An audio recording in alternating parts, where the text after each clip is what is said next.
Looks like meat's back on the menu, boys!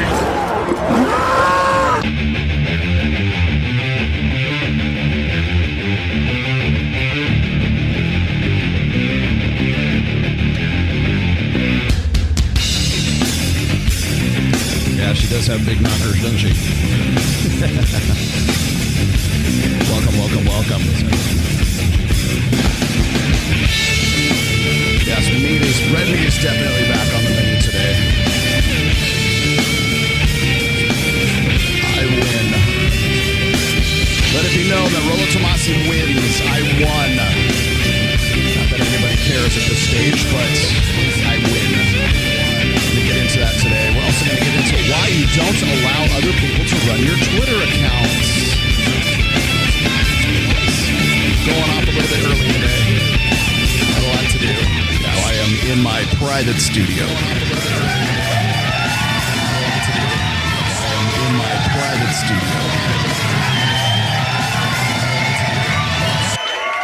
There we go. Much better.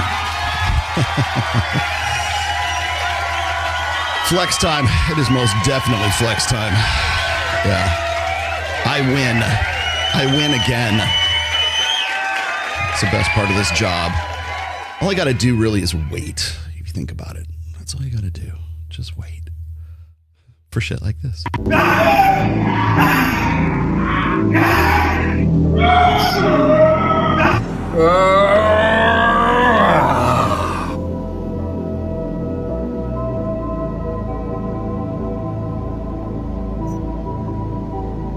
Feeling the love of your brothers and the support of your brother.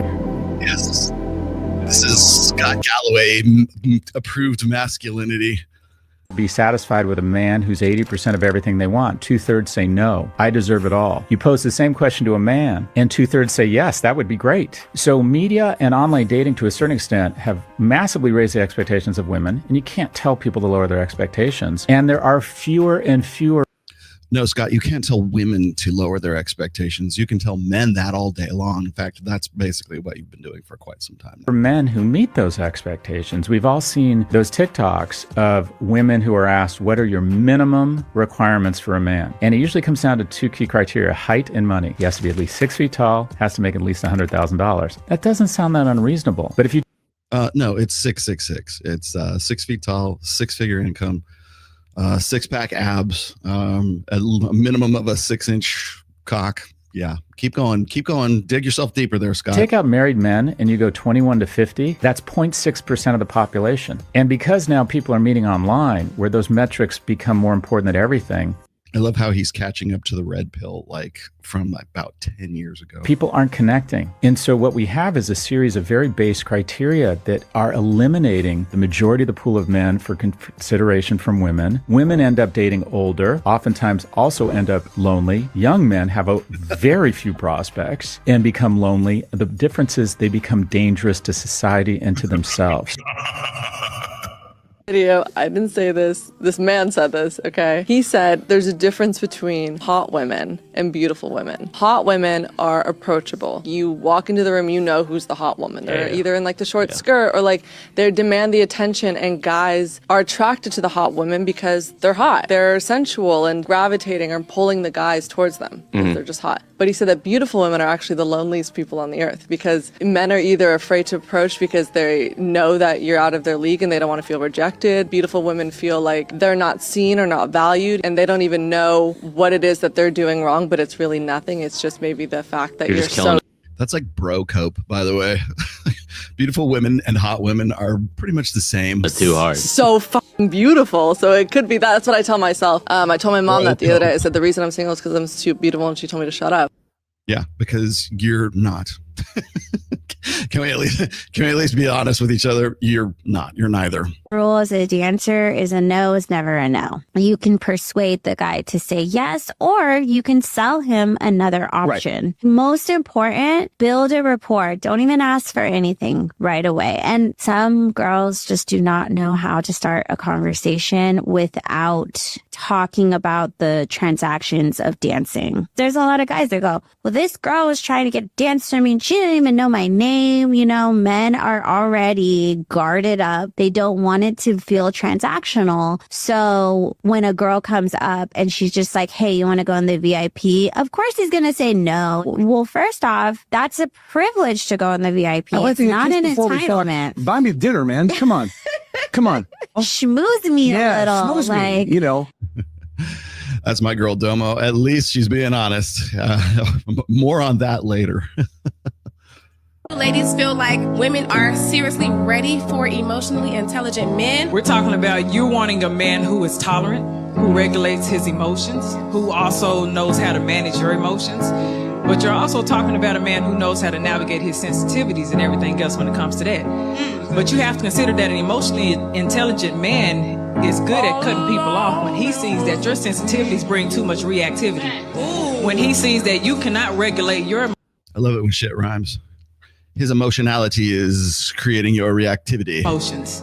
When he sees that you have a low tolerance, this type of man that you are asking for is a man who will walk you out the door in a heartbeat. If he feels like you are disrupting his peace, if he feels like there's any level of disrespect, because there's a lot that comes with emotional intelligence.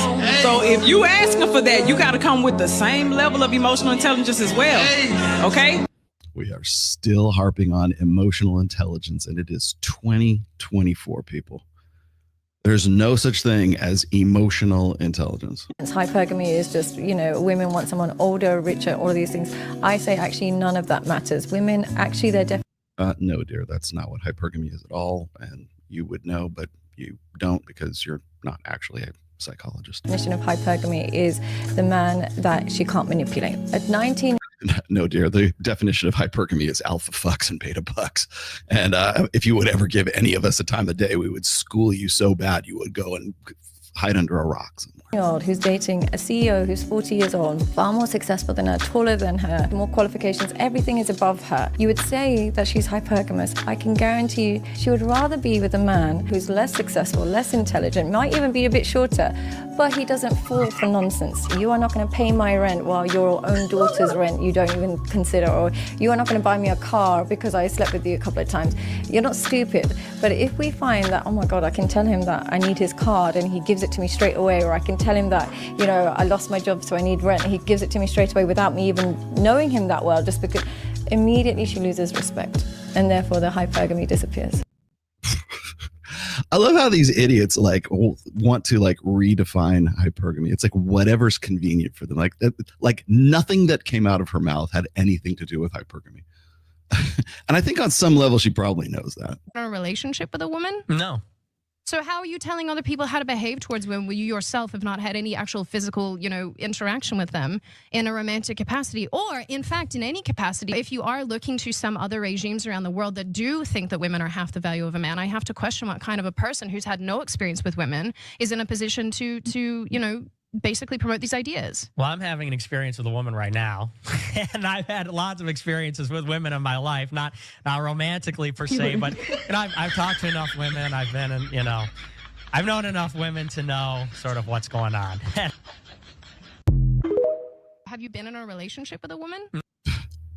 He's never been in a relationship with a woman. I think that's pretty much self-evident. Understand why men are allowed more than one wife. And through my work, and do you know why? I've learned this through my work. 9 times out of 10, when a man comes to me with some issues with his wife, it's usually related to sex. And what happens with women is when they are madly in love with you, in the beginning stages, they're very sexually open, so on and so forth. And they give you a good 10, 15 years, they'll give it to you. And then after kids and after time, they're like, we'd had our sex. I talk to guys in sexless marriages, like 10 to 15 years would be like their dream come true. Days, like, we don't need to still have sex. Come on, we're like 50 years old now, we're 60 years old. Women can sometimes go years without wanting it or needing it. They're content with cuddles, but when they're feeling fully secure in their relationship, they're content with very little sexual contact. Men, particularly where men are a bit afraid to ask for it, their drive just doesn't decrease over the years. It just doesn't change. For women, it very much changes. For men, it just does not change. Men should not be asking for it in the first place.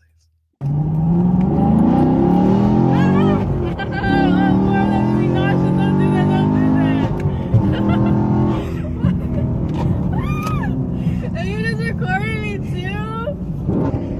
I just And that, my friends, is how you leave her with an emotional association with you.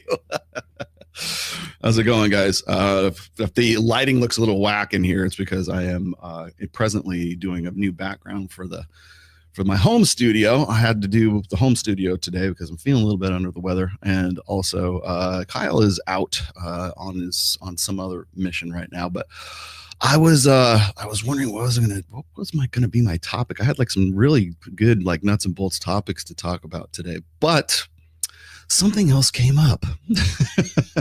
And if you have been checking out the chat here, I gave you guys the link so you guys can sort of get a little preview of what I'm going to get into today. I win once again. I win. Where do we go? Here we go. Hopefully my things come up. There we go. Say my name. Hey, good. My sound drops work. All right. This is my first time in the new studio here, in my home studio anyways. But hopefully everything is working admirably. And let's see, take that out. I have a lot of stuff to dig into today, quite honestly. Let's see if I can get some of these real quick. Emotional intelligence we're compatible, aka we both like there's no such thing as emotional intelligence because they don't. Emotionality does not meet the criteria for cognitive intelligence. That's why, because emotion is something that I can manipulate in you. I can give you 3 shots of tequila and change your emotional state. No problem. I can shoot you up with let's see, 150 milligrams of tren and change your emotional state almost immediately. So to claim that emotion is a form of intelligence is entirely incorrect. It's very easy to change one's emotionality, and you say, oh well, it's your ability to read emotions and to read. No, that's right. So those are social skills for sure, but it's an ability to read someone's emotions, sure. But really, what that is it's cognitive intelligence that is reading your emotional state, reading physical cues to sort of give you the information so you know what's going on with that other person. It's not about intelligence. There is no such thing as emotional intelligence. In fact, this was debunked as far back as like the mid 90s, I think. But yet here we are still talking about it, thinking that it's some sort of reality because we don't know what else to say. It sounds like one of those good things. It's what I call sounds right, a sounds right answer. It sounds right. It's the same, like pretty much everything Sadia Khan talks about is sounds right. It sounds like, oh yeah, of course. Oh, how brilliant, how profound. No, she's full of shit is what she is. And does not have a degree in psychology. Just throwing that out there once more. Uncle Rolo, have you noticed the red pill creators that went political are already trying to trans back? Why, yes, I have. You are a modern day prophet, sir. No, I'm not actually. I just am very good at, let's just say, pattern recognition. I'm a master of pattern recognition. I've been around long enough to see the signs and to know how people operate. It's basic. If you ever want to lose your faith in like in humanity, stick around as long as I have in the Manosphere. You will lose all faith. Thank you, Sam Whiskey. Much appreciated. There, you get one of those. Anytime it's for Ned, you get a Don DeMarco. Yeah, I have noticed that actually. The shout out to Fresh and Fit. I gotta give them their props. How many fights has it been in this one week? I'm up to 3 now. It might be 4. I'm not sure. They have at least 2, maybe 3 fights have occurred on the show in the last week, and I believe that the Manosphere is healing because now we've gone back to like fights on Fresh and Fit instead of this bullshit political crap. And it's nice to see. Sort of a return, at least amongst some of my friends who I still count as friends. What do you got? Hey, Rollo. Hope you and Ned. Oh, you said Ned. Have been doing well. What can a regular red pill aware guy expect to see and prepare for now that the election cycle is over? Would you like me to tell you? Would you like to know more? Wait, do I have that law? Yeah, I do. Oh, I don't. That's not loaded. Would you like to know more? Yes. So the next thing you can pretty much expect is that we're probably going to pivot to, you'll see, I can't say it's going to be immediate because it's not going to be immediate. I would say probably by summertime, you'll see you'll see us sort of shifting back towards black pill and MGTOW. Those will be the next hot items. And honestly, because we are in sort of a conservative zeitgeist, and our political narrative is going to be swinging much more conservatively these days, you will see two things happen. First, in the beginning states, probably within 2025 for sure, you're going to see a lot of people who can't pivot back to the red pill are going to double down on the traditional tradcon, femcon, whatever it is, trad fem. You're going to see them double down on this. In fact, I'm going to talk about that a little bit today because Gia McCool has decided to jump the shark and do exactly what I'm just saying right now. A gal that I used to, at least in some way, think had some sort of brain cells left in her brains, but apparently not. And the only conclusion I'm left with as far as Gia is concerned is that she's decided to have a targeted engagement, for lack of a better term, targeted engagement company take over her Twitter. So. And a lot of people do this too, by the way. Chris Williamson does not do his own tweets. Michaela Peterson, I'm not sure does. Well, maybe she does, but she does the Twitter for her father. So anytime you see something sort of out of character being tweeted by Jordan Peterson, it's because Michaela Peterson is the one who is sort of being the sock puppet, or she's the puppet master. Really. Jordan Peterson has not done his own like social media for quite some time, and I can think of at least 4 different instances where she's been Michaela's been interviewed, and she's basically said, I run my dad's Twitter account. So anytime it seems like he's saying something out of character, especially when it's talking about like Israel and Palestine or something like where the hell is this coming from, right? It's because Michaela Peterson is using her dad's clout and using her dad as the sock puppet to sort of like mouth off for herself, or, to give it a little bit of extra emphasis, I guess. So bear in mind that a lot of these bigger accounts right now don't actually run their own, run their own accounts. If you're coming at me on Twitter, that's me. Okay. I use the guys from MOA for my Reignite stuff on Instagram, but I see every single one of those and I respond to those as well. So, if you got a sort of a out of the blue response from me on Instagram, it was probably my Reignite crew that were gauging interest. By the way, we have decided that we're going to open it up a little bit more. I think a lot of people think that my Reignite program is just for like 40 and up. Like, it's the old guys red pill. That it's not. If you are zeroed out in any way, I don't care how old you are more than welcome to join Reignite. That's really kind of our charter, is to help guys sort of fight back from zero or come back from being zeroed out. That's really the mission statement of Reignite. So don't think that if you're not 40 years old or wherever that you cannot join Reignite. You can. So I wanted to make that clear because I think a lot of people are getting confused about that. I had mentioned that the prime demographic for male self-deletion is between 45 and 65, and I think people really kind of figured that was the age like range that we were specifically targeting. We're really not. So really, it's just to help guys sort of fight back from zero. So I don't care how old you are. If you're fighting back from being zeroed out, we are more than ready to. My whole network is more than ready to help you guys out.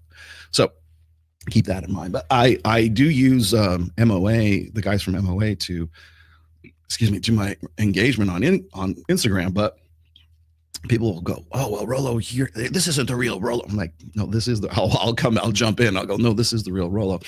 And I'll let you guys know that I am actually reading every one of these responses. So just so you know, nobody is running my Twitter, however. So that's me, all me, baby. So anytime you get offended or you're some sort of flame war, sorry. That's me. But anyways.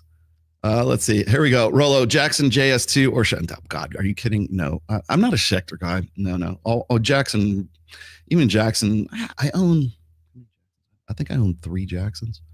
Yeah, I own 1 Jackson bass. I own a Rhodes flying like shark fin, like Randy Rhodes style one, and then I got another 7-string Jackson. I got those 3. trying to think if I own any other Jacksons, but no, I've never owned a Schecter. I've never really. Schecter kind of like has like the prog rock, nerd rock, math rock feel to it. I don't know. I mean, it's probably a great guitar. I don't know. CJ, when I was playing in Trial of Ascension, CJ swore by Schecters. So I don't know. I'm more of a Jackson Kramer guy. So, and Ibanez, no matter what Ryan Stone says. Hey, Roll, doing well. Yeah. Okay. I got you. Yeah, I have. So I was just to follow up on that. Yeah, I have seen this. I think a lot of people are sort of coming back in, or want to come back into the fold. Now suddenly no one is red pill adjacent. Everybody wants to get back to their roots. Hey, we kind of fell away from our roots, man. It's time to get back to the good stuff again. Yeah. Okay. No, you were never about it in the first place. So I missed how Michaela Peterson getting Destiny to be interviewed by her father. Yeah. I don't know how that happened, quite honestly. And I know they're doing Peterson's Academy, and hey, more power to you, Rob Henderson. But I think that was a sinking ship before they even started building the boat. So, keep it up, guys. It was funny. I kept seeing all these people who I knew damn well wanted to be instructors at Peterson Academy, and they have been wanting to be sort of on that grift for probably about the last 2.5, maybe 3 years, because that's how long it took them to get that shit off the ground. And now they do. And it ain't all that. In fact, the white background, like this, it's like they're in heaven, right? Or it's like an episode of Severance, like they're in these like really nondescript backgrounds and there's nothing going on. It's like they have this super white background, and it's like have I died and gone to heaven and now I have to sit through this fucking TED Talk? Yeah, it's is this really heaven? Yeah, I don't know who came up with that idea of just doing like this bleach blank white background but it looks like I'm talking to St. Peter. Maybe that's it, St. Peterson, right? That's crazy. So let's see what we have to do today. What should we get into first? Oh, I know. How about we talk about Destiny and Lauren Southern? Oh my goodness. Yeah, going back to that well again, that watering hole. What was Rollo right about? Well, I'm glad you wait. Hold on. There we go. I'm glad you asked, TH Silva 21. Because I'm about to show you here in just a moment. We're gonna riff on this video for quite some time. Let's go. Where is it? Okay. So let me give you the build up here. This is I want to say her name is Brittany Simon. I have no idea who this person is. I was only made aware of this video about a day ago. Courtesy of Andrew Wilson. Thank you, Andrew, for turning me on to this. And Andrew did a very long kind of. So we will be discussing the street. Okay, we'll come back to her in a second. Andrew did this tour de force video on Destiny, and as a result of this, he was just basically laying into everybody. But I think this is probably what triggered him in the first place. So thank you, Andrew, for turning me on to this video. This is Brittany Simon. I have no idea who she is. I have a feeling she's probably part of Destiny's Progressive Victory DNC PAC group, since he's the ringleader of all this bullshit. And I want to begin by just sort of giving you guys he was ripping on all of his haters. Yeah, he definitely was, Kyle. But I want to give you a little bit of a background here before we get started. All these people are connected. And I made this public about 2 weeks ago, 3 weeks ago. Oh, it was right after the election. That's what it was. So about 2 weeks ago. And the reason why I made a big deal out of it is because Destiny and Brittany Venti, Lauren Southern, Lauren Chen, Tim Pool, trying to think who else. Jasmine Jafar, Dime Star, Walmart, Mia Khalifa, Farah, and let's see who else. Oh, Pixie was on all this. I'm going to presume Brittany Simon is in this group too. She was one of the regulars, put it this way, and now she's decided to throw Destiny under the bus. Along with everybody else, by the way, because it's hard times for Steve Bonnell these days. I think the the polish has come off of this rose here, and I think a lot of people are beginning to realize what he's all. Yeah, let's hope he disappears. Well, that's the problem with guys like Destiny. I think a lot of people want to give him more credit than he's really due. And the reason for that is because Destiny is functionally autistic. He meets all the criteria for functional autism. And in damn near every, and you're going to see this in this video as well, but in damn near every video that he does, he's doing one of these things, which is the Vyvanse, which is the Adderall, which is really that's what tweakers do. That's like it's the methamphetamine. Now I'm not saying he's on meth. I don't know that for sure. I don't think he is, but he is certainly on Vyvanse. He's on some industrial grade form of Adderall, and the last I heard it was Vyvanse. So he's got a Vyvanse dependency. I'm sure of that. So checking back in on this, I wanted to sort of give you guys the build up here because all these people are connected. Brittany Venti, by the way, connected to Nick Fuentes, was part of his crew when they went and did the Charlottesville Tiki Torch Parade back in 2015, 2016, something like that. She's there right by his side. I don't know where she was during January 6th. I don't rightly care. I'm just pointing out that there was and I don't care what your whole take is on all of that. I'm just saying the connection's there. She's there. They're there. Every one of these people is connected with the other. Even Alex from Date Psych connected with Lauren Southern because he featured heavily in Lauren's now deleted documentary for Tenet Media. Why was it deleted, Rolo? Well, because they are under federal investigation. Tenet Media is under federal investigation for accepting $10 million in Russian money to be influencers in the last election. Which, by the way, Tim Pool is implicated in that. Lauren Southern is implicated in that. Lauren Chen is most definitely implicated in that. And by the way, Lauren Chen and Lauren Southern, both Canadian nationals, I believe. So I wanted to sort of go back in time a little bit here. And because a lot of people didn't want to believe me during the time. And probably a lot of the people watching this video right now, you didn't fucking believe me either. And so that's why I'm going to sort of rewind the tape just a little bit here. It was the summer, like July, late July of 2023, and this was a time when everybody was saying, "Oh, Rolo, you got had. Was Lauren Southern and Destiny and a lot of these other Twitch kids. I should say former Twitch kids because they got kicked off of Twitch and then they decided to come over to YouTube.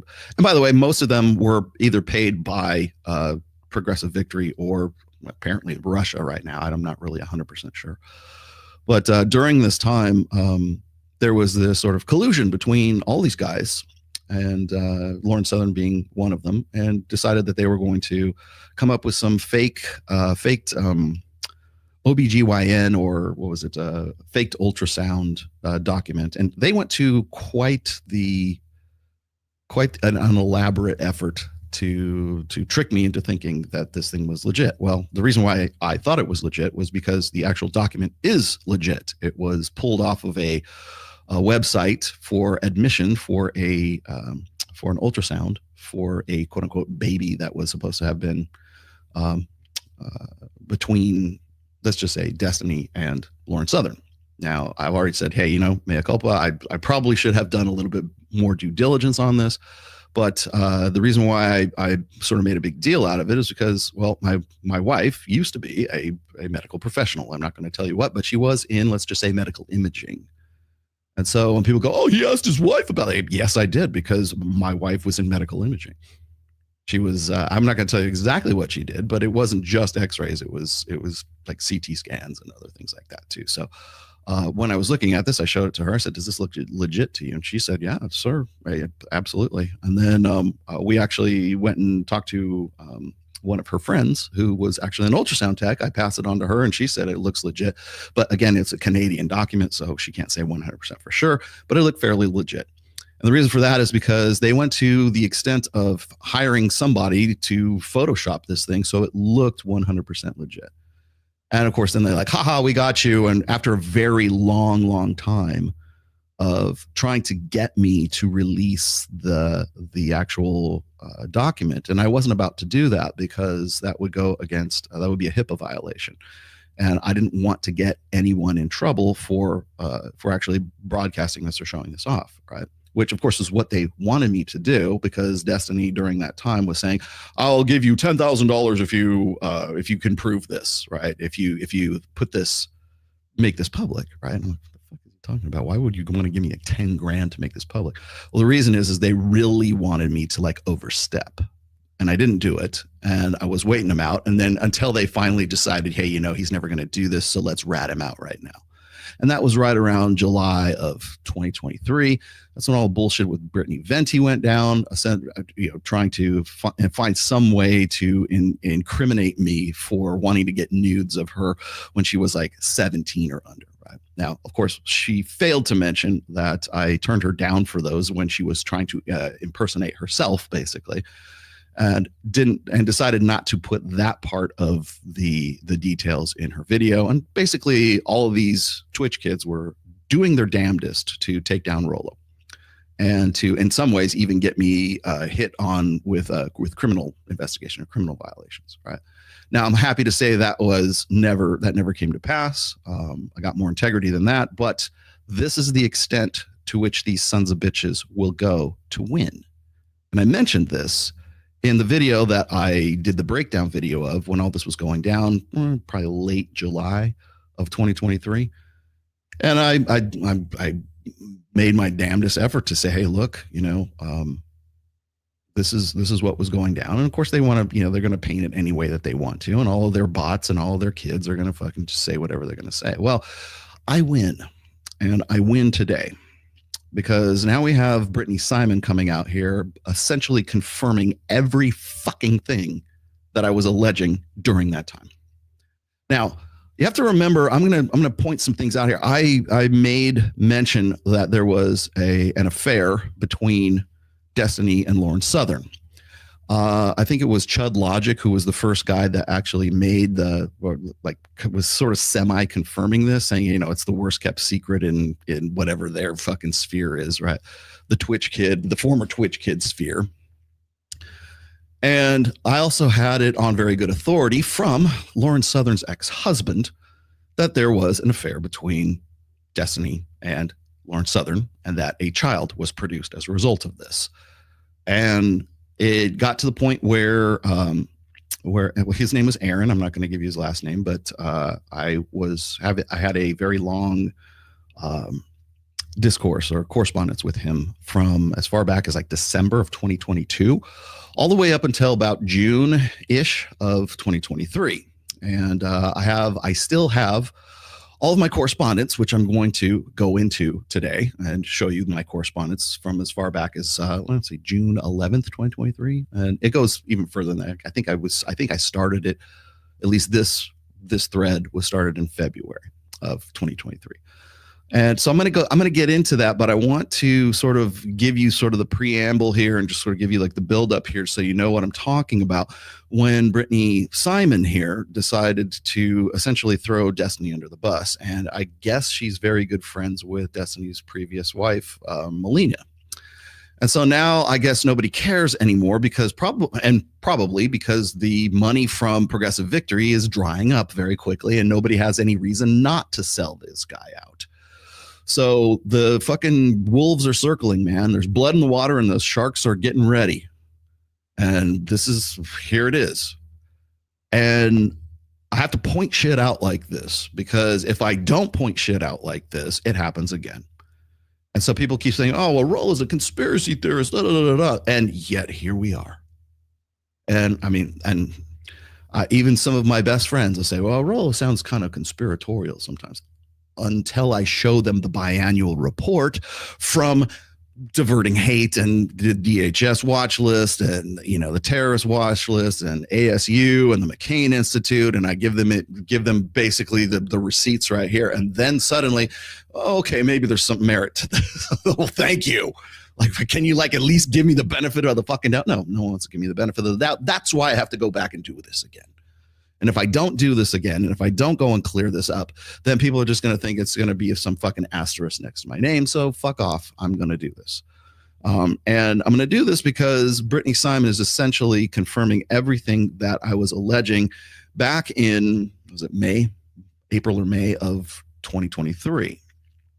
And the reason I did was, like I said, was because Aaron, her former husband, who was fighting for custody for their child at this time and was reaching out to me and other people at the same time, apparently reaching out to Destiny too. I don't know.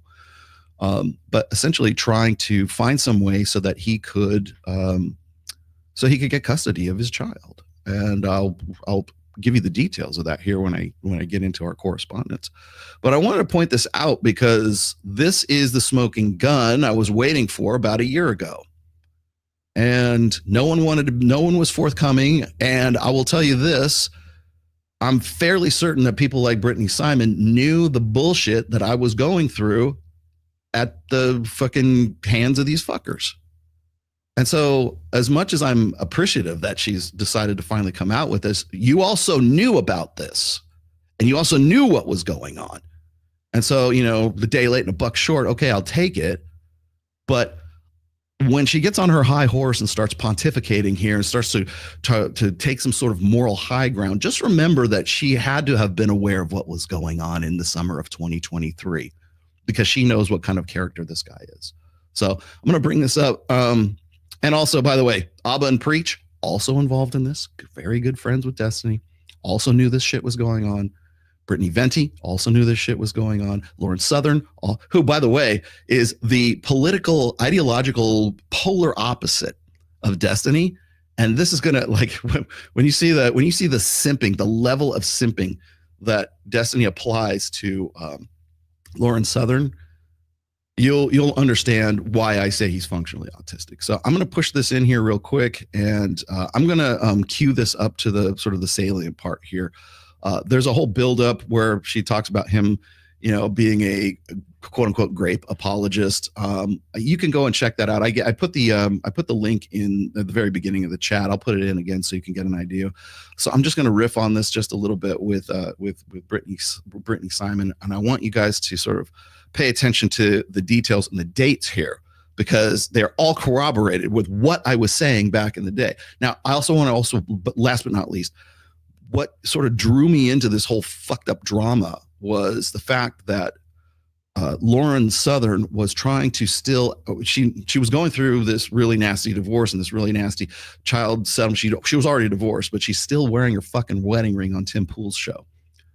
And that was one of the things that Aaron had told me that really kind of bothered him. It's like they've been divorced for like 6 or 8 months and she's still wearing her ring as if she is in some way still married to this guy. She goes on trigonometry and tries to tell her side of the story. And these guys are just sitting there like fucking bumps on a log, believing every fucking word of it. Kristen Constantopoulos or whatever the fuck your name is. See, this is why you have to fucking hold these people's feet to the fire. Especially this, when we get through this, you'll understand just how fucking hypocritical those fuckwits on trigonometry really are. They will pretty little fucking Lauren Southern will sit there right in front of them and cry a bloody river, and they don't know that they're getting played just like Destiny got played, and just like a lot of other people have been played by this bitch. So. Well, I disagree with you. Roll, it doesn't matter anymore. You sparked the match, and you and Andrew were pivotal in exposing right-wing women's grift. Yeah, well, and we still will be, and we still are. But I'm gonna fucking I'm gonna twist the knife today, because it deserves to be done. Okay, it really does. And I know, oh, that's so petty, Roll. Yes, I am. Destiny. Internet communities, especially online ones that do like political debate and video games, are very much like big boys clubs. So it's not enough to just say you can't be misogynistic. Always going to be an othering effect on women. There's a lot of stuff that you're saying that is a part of misogyny. It's almost like obvious. Like any woman would tell you that. A woman will, yeah, but they're not in these spaces, and a lot of the guys just don't know. Yeah. I think what that requires is just empathy. If you do not know who he is, it's okay. I will tell you. No drama, but Brittany talks about you in regards to relationship advice starting here till at least 8 minutes later. Don't get upset. Oh no. I'm open to criticizing all of my friends for their choices, but then look, Abbott tried to come to Steven and say your hedonistic lifestyle isn't working, and Destiny got not only like offended and defensive, but literally was not open to the conversation. Bro, I'll talk about anything all the time ever. Are we serious? No, I just brought up Rolo. Yeah, you just brought up Rolo. So then the question stands: did you f Lauren Southern? Hey, you brought it up. I feel like I have more conversations about my lifestyle that literally any other person on the internet. Destiny is a content creator here on YouTube who has made the rounds as a combative debate bro and somebody who's involved in politics for the Democrats and the liberal side. I don't think you know what America. He's much more involved than just that. Destiny was a paid political operative of Progressive Victory. And as far as I know, probably still is. I'm not sure about, although maybe like I said, the money's probably dried up now that the election is over and they failed. All that effort, all that energy, all that bullshit, everything you got, everything, all the stuff, all that application, everything for nothing. Poof, like a fart in the fucking wind, man. All gone. So I'm gonna cue this up a little bit further, but I just wanted to point out that it's not just, oh, he's a political guy. No, it's more than that. This guy is literally doing the bidding and was bought and paid for, like many of the other quote unquote influencers for Progressive Victory. They have admitted to this. There is a documentary on it basically describing how in the summer of 2022, they started buying influencers. Literally, those are the words, buying influencers. Destiny being one of them, because he had a big, huge platform back then and was not quite as vocal. Nobody even knew who the fuck this guy was outside of like his Twitch community and his gaming, playing fucking League of Legends or whatever the fuck he was playing, right? Nobody fucking knew who this guy was. Now suddenly he arrives on the scene right around the beginning of 2023, primarily because he's fat with cash from fucking Progressive Victory. Same thing with Jasmine Jafar. Same thing with who has admitted to this. Farrah admitted to this. Pixie admitted to this. Not So Erudite also on the fucking payroll. All of these kids are on the fucking payroll. All of them are sock puppets. I've already said this before. If you're taking money, I don't care if you agree with the message, you are a fucking sock puppet. The fact that you would do that says everything about your character and everything about your integrity. So let's call a spade here. Let's just call this like it is. These guys were paid to be sock puppets for for Progressive Victory, for a political action committee. Again, do I know if they're making money off this still to this day? I don't know. But I do know that they were all purchased. And they're not the only ones, okay? The odds are that Lauren Chen and some of the other people from Tenet Media were also purchased by the Russian government to the tune of about $10 million, allegedly.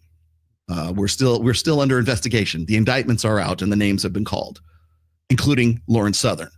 So I've always wondered, like, where are these guys getting their money? Like, how do it can't just be YouTube. It can't just be whatever. Like, do they have merch?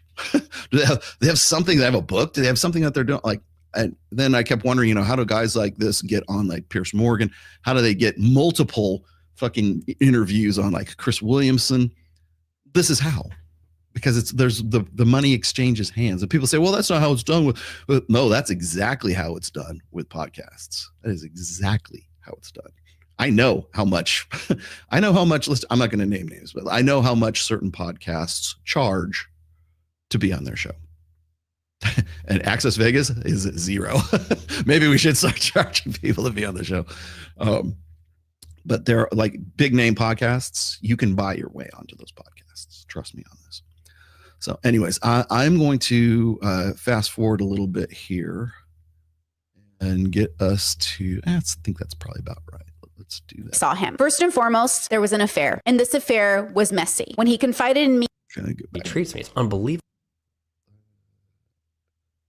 I'm giving you your phone number to like Adam 22 so you can go to a show. Why the would you like burn my shit so hard? Like, you're so. I have more respect for him than any other individual. So now I'm going to explain exactly what I know about Destiny that made me change the way that I saw him. First and foremost, there was an affair, and this affair was messy. When he confided in me about the affair, when his ex-wife confided in me about the affair, when his mutual friends and I discussed it, it was something that was complicated and gray and messy and involved children, a married person, somebody. I'm sorry, what? It involved children. Okay, let's continue. With a reputation on the internet that, well, was pretty bad. It also was the last person I thought it would be, given that Destiny claimed to be such a liberal and a progressive at some points in his life. So for him to have an affair with somebody who was, quote, on enemy sides felt odd, strange, morally bankrupt in some ways. No, it's putting your dick before your ideology is what it is. That's what simps do. This is how the story goes, according to what I was told by his ex-wife and him. There was an affair, a long-time affair with a fellow content creator named Lauren Southern. Whoa, wait a minute. What? What? Are you kidding me? For real? Lauren Southern of all people? Who could have ever known? Who would have ever been so bold as to assert that he would be sleeping with the enemy? Wait, there we go. My bad. Oops. Morally bankrupt in some ways. This is how the story goes, according to what I was told by his ex-wife and him. There was an affair, a long-time affair with a fellow content creator named Lauren Southern. This stream is hilarious. Well, I'm glad I had a bunch of people earlier. They're like, I am unsubbing. This is disgusting that you're in the presence of a libtard. I'm glad someone's enjoying it. And yes, that is Destiny. I should screen cap this right here. This is what she thinks of you, Destiny. This is the laughter. You're wearing a fucking MAGA hat so that you can get with this psychotic bitch.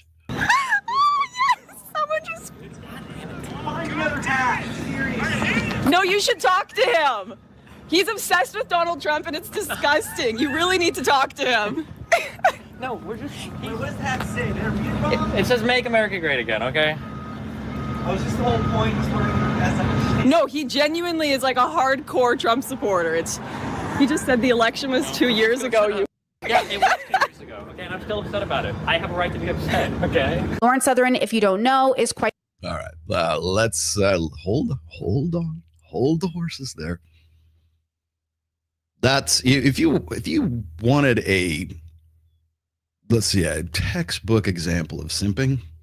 I don't think I could come up with a better illustration, to be honest with you.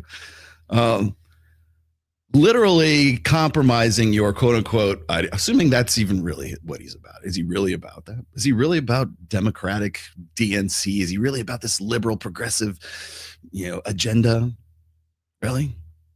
You see, that's the thing about like guys who like simps, right? For lack of a better term, I can't really think of anything else, right? The thing about simps is they will give up everything they believe. No honor, no freaking integrity, no nothing. He's wearing a fucking MAGA hat, following this chick around like a fucking puppy dog, man. Now, maybe it worked for him because apparently he got after it with her, and there was a long affair between the two of them to the point where Melina had to step in and say something. Right, Brittany? Controversial. She's sort of infamous for shooting flare guns up in the air around migrant boats. If the politicians won't stop the boats, then we'll stop the boats. Lauren is also somebody who's been in the conservative circles out of Canada and is considered a trad wife. But recently, she did go through a divorce that allegedly had abuse involved, and there is a child.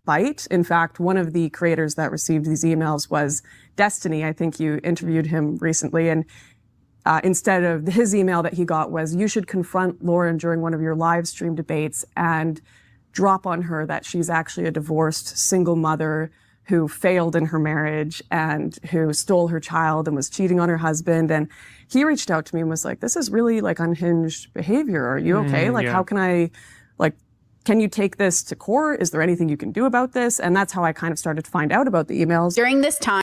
No, there was actually nothing she could do about it because there was already a restraining order up. I have it. I made it public. I showed you motherfuckers. I showed you this stuff. No one wanted to believe it. None of them. So before we get back into this, let's go to the chats here because all that shit was bullshit. All that stuff she was just saying, lies. Here we go. Where's my, share the screen. There we go. And where did, it's this window. All right. So what I'm about to show you here, I hope we can see this. All right. So this is from June 11th, 2023. This was my actually probably several correspondences with her with Lauren Southern's former husband. Now, I was the one that called out Lauren on Tim Pool for wearing her wedding ring because she was just basically trying to keep up appearances is what she was trying to do. And then realized that she could no longer keep it going. And then probably around June of 2023 is when she did her sort of come to Jesus video of her basically coming clean about having been divorced, walking around the forests of British Columbia, where the fuck she is, right? And so that was when that went down. That's when that video went down. And really, I think because she knew that I had been talking to Aaron at this time. So I said, hey, Aaron, hope I got this right, or this number's right. Hello, mate. It's currently 1:11 in the morning, and he's back in Australia. Now, I also want to remind you guys that he is not necessarily Australian. He is American, but he was a federal contractor, not a Fed. He was a contractor, okay? And you'll get that here in a minute. If you need to ask any quick questions, I want to confirm that you're the guy she's talking about in her post in the first video. Well, I've only just skimmed across her vid, the Twitter. This was after she had done her video. But yes, I am her ex-husband that she is talking about, unless she has gone and got another partner in the meantime. And I said, and are you the father of the child? Okay. Yes. Well, I believe that I am there. We're at birth. I was at the birth, and he looks like me. Regardless, I love him very much, and I'm still fighting to talk to him. This was back when he was trying to get me to help him with like a divorce attorney, because remember, he's in Australia. Lauren Southern is in Canada, and they're trying to go through some sort of American mediation to get the child. And I was sort of at a loss. He originally reached out to me to get help with child custody laws, thinking that I might know somebody. Okay. I said, but you're the guy in the custody battle with her. He said, yeah. He says, yes. As mentioned, I am happy to talk to her on screen publicly anytime. Trigonometry guys, make a fucking note of that. As mentioned, I am happy to talk to her on screen publicly anytime. This was as far back as June 11th, 2023. And by the way, this was right before they decided that they were going to find some way to fuck up Rollo Tomasi and try to come up with some fake bullshit documentation of her going to her OBGYN or ultrasound admission. Okay, I'm going to explain. I'm going to speculate as to why this is, but we'll keep going. Okay, if I'll see if I can arrange that. I'm doubtful, but I will try. People in the chat are saying you honey trapped her and you are a Fed. He says, haha, that's not the case. I have seen a few of those statements. Makes me laugh a lot. No Fed I know would be changing diapers at 3 a.m. in the morning on some honeypot gig. He says, the conspiracy theorists make me laugh. She said she's no longer married and not by her choice. I said, I'm doubtful, but I try. He says, essentially, I'm calling her out publicly. If this is the truth, let's calmly hear my side of every narrative she has spun so far. I'll put the challenge out, but I need to be 100% sure on a few things. This is me doing due diligence. Thank you very much. She says, you left her, which I believe is what you initially told me, because we'd had correspondence before. He said, that's correct. I left her. There was a point late last year where I was like, I am now working in a third world country, a country where you can probably come in and out. You can probably come in and out of. Come here and talk to me about options forward, how we as a family move forward, whether that be to remain separated and to look to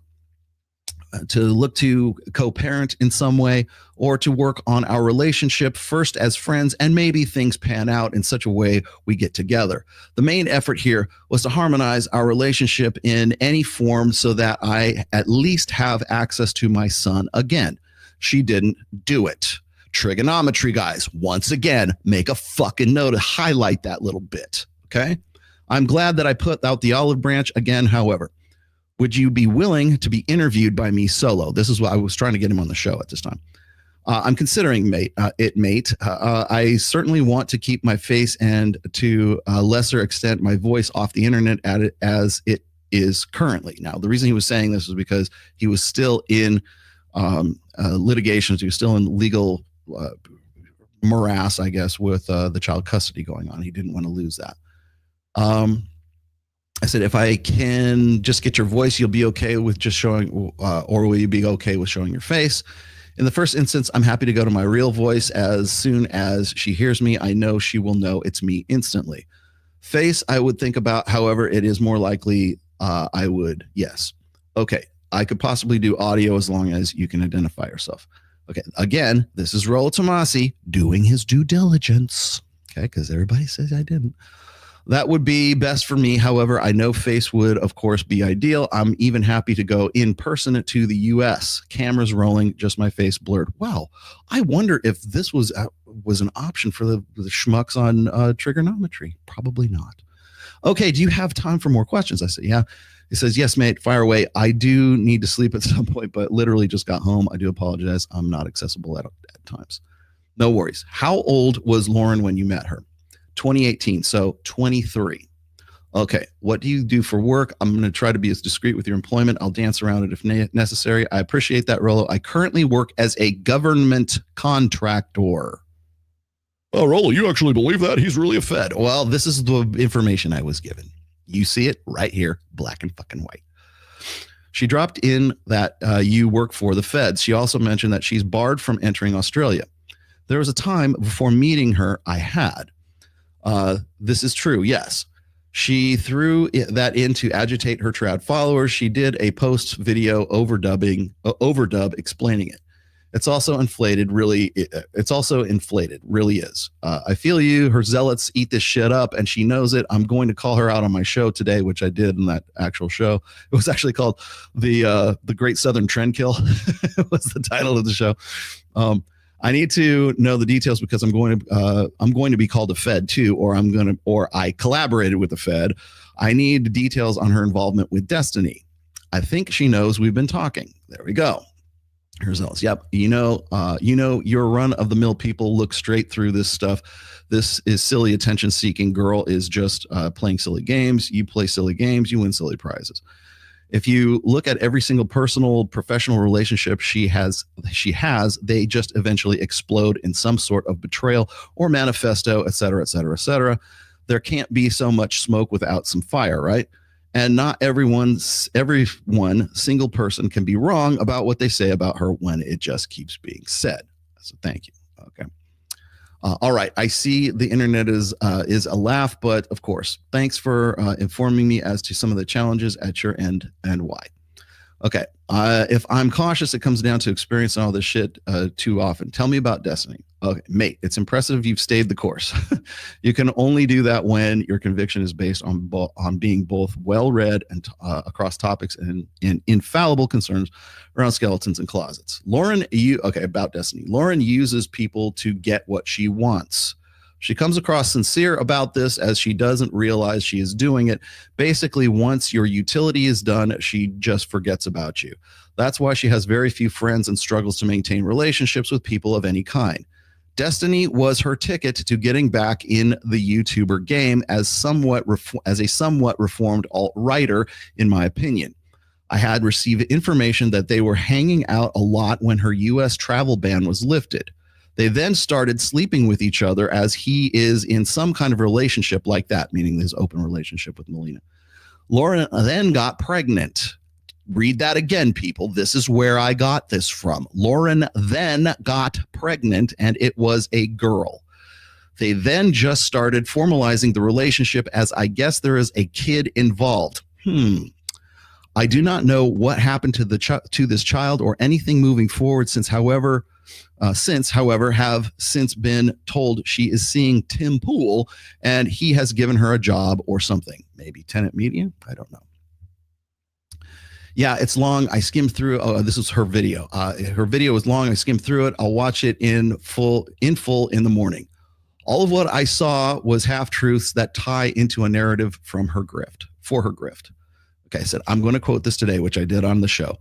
I think I mailed you this relating to the same point. There is, of course, two sides to every story and sometimes two different views upon the same instance. But by and large, Lauren's stories on this topic are merely half-truths.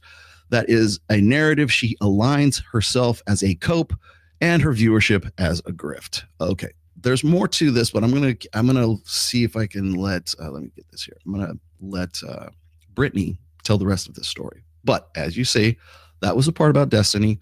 That was a part about the affair.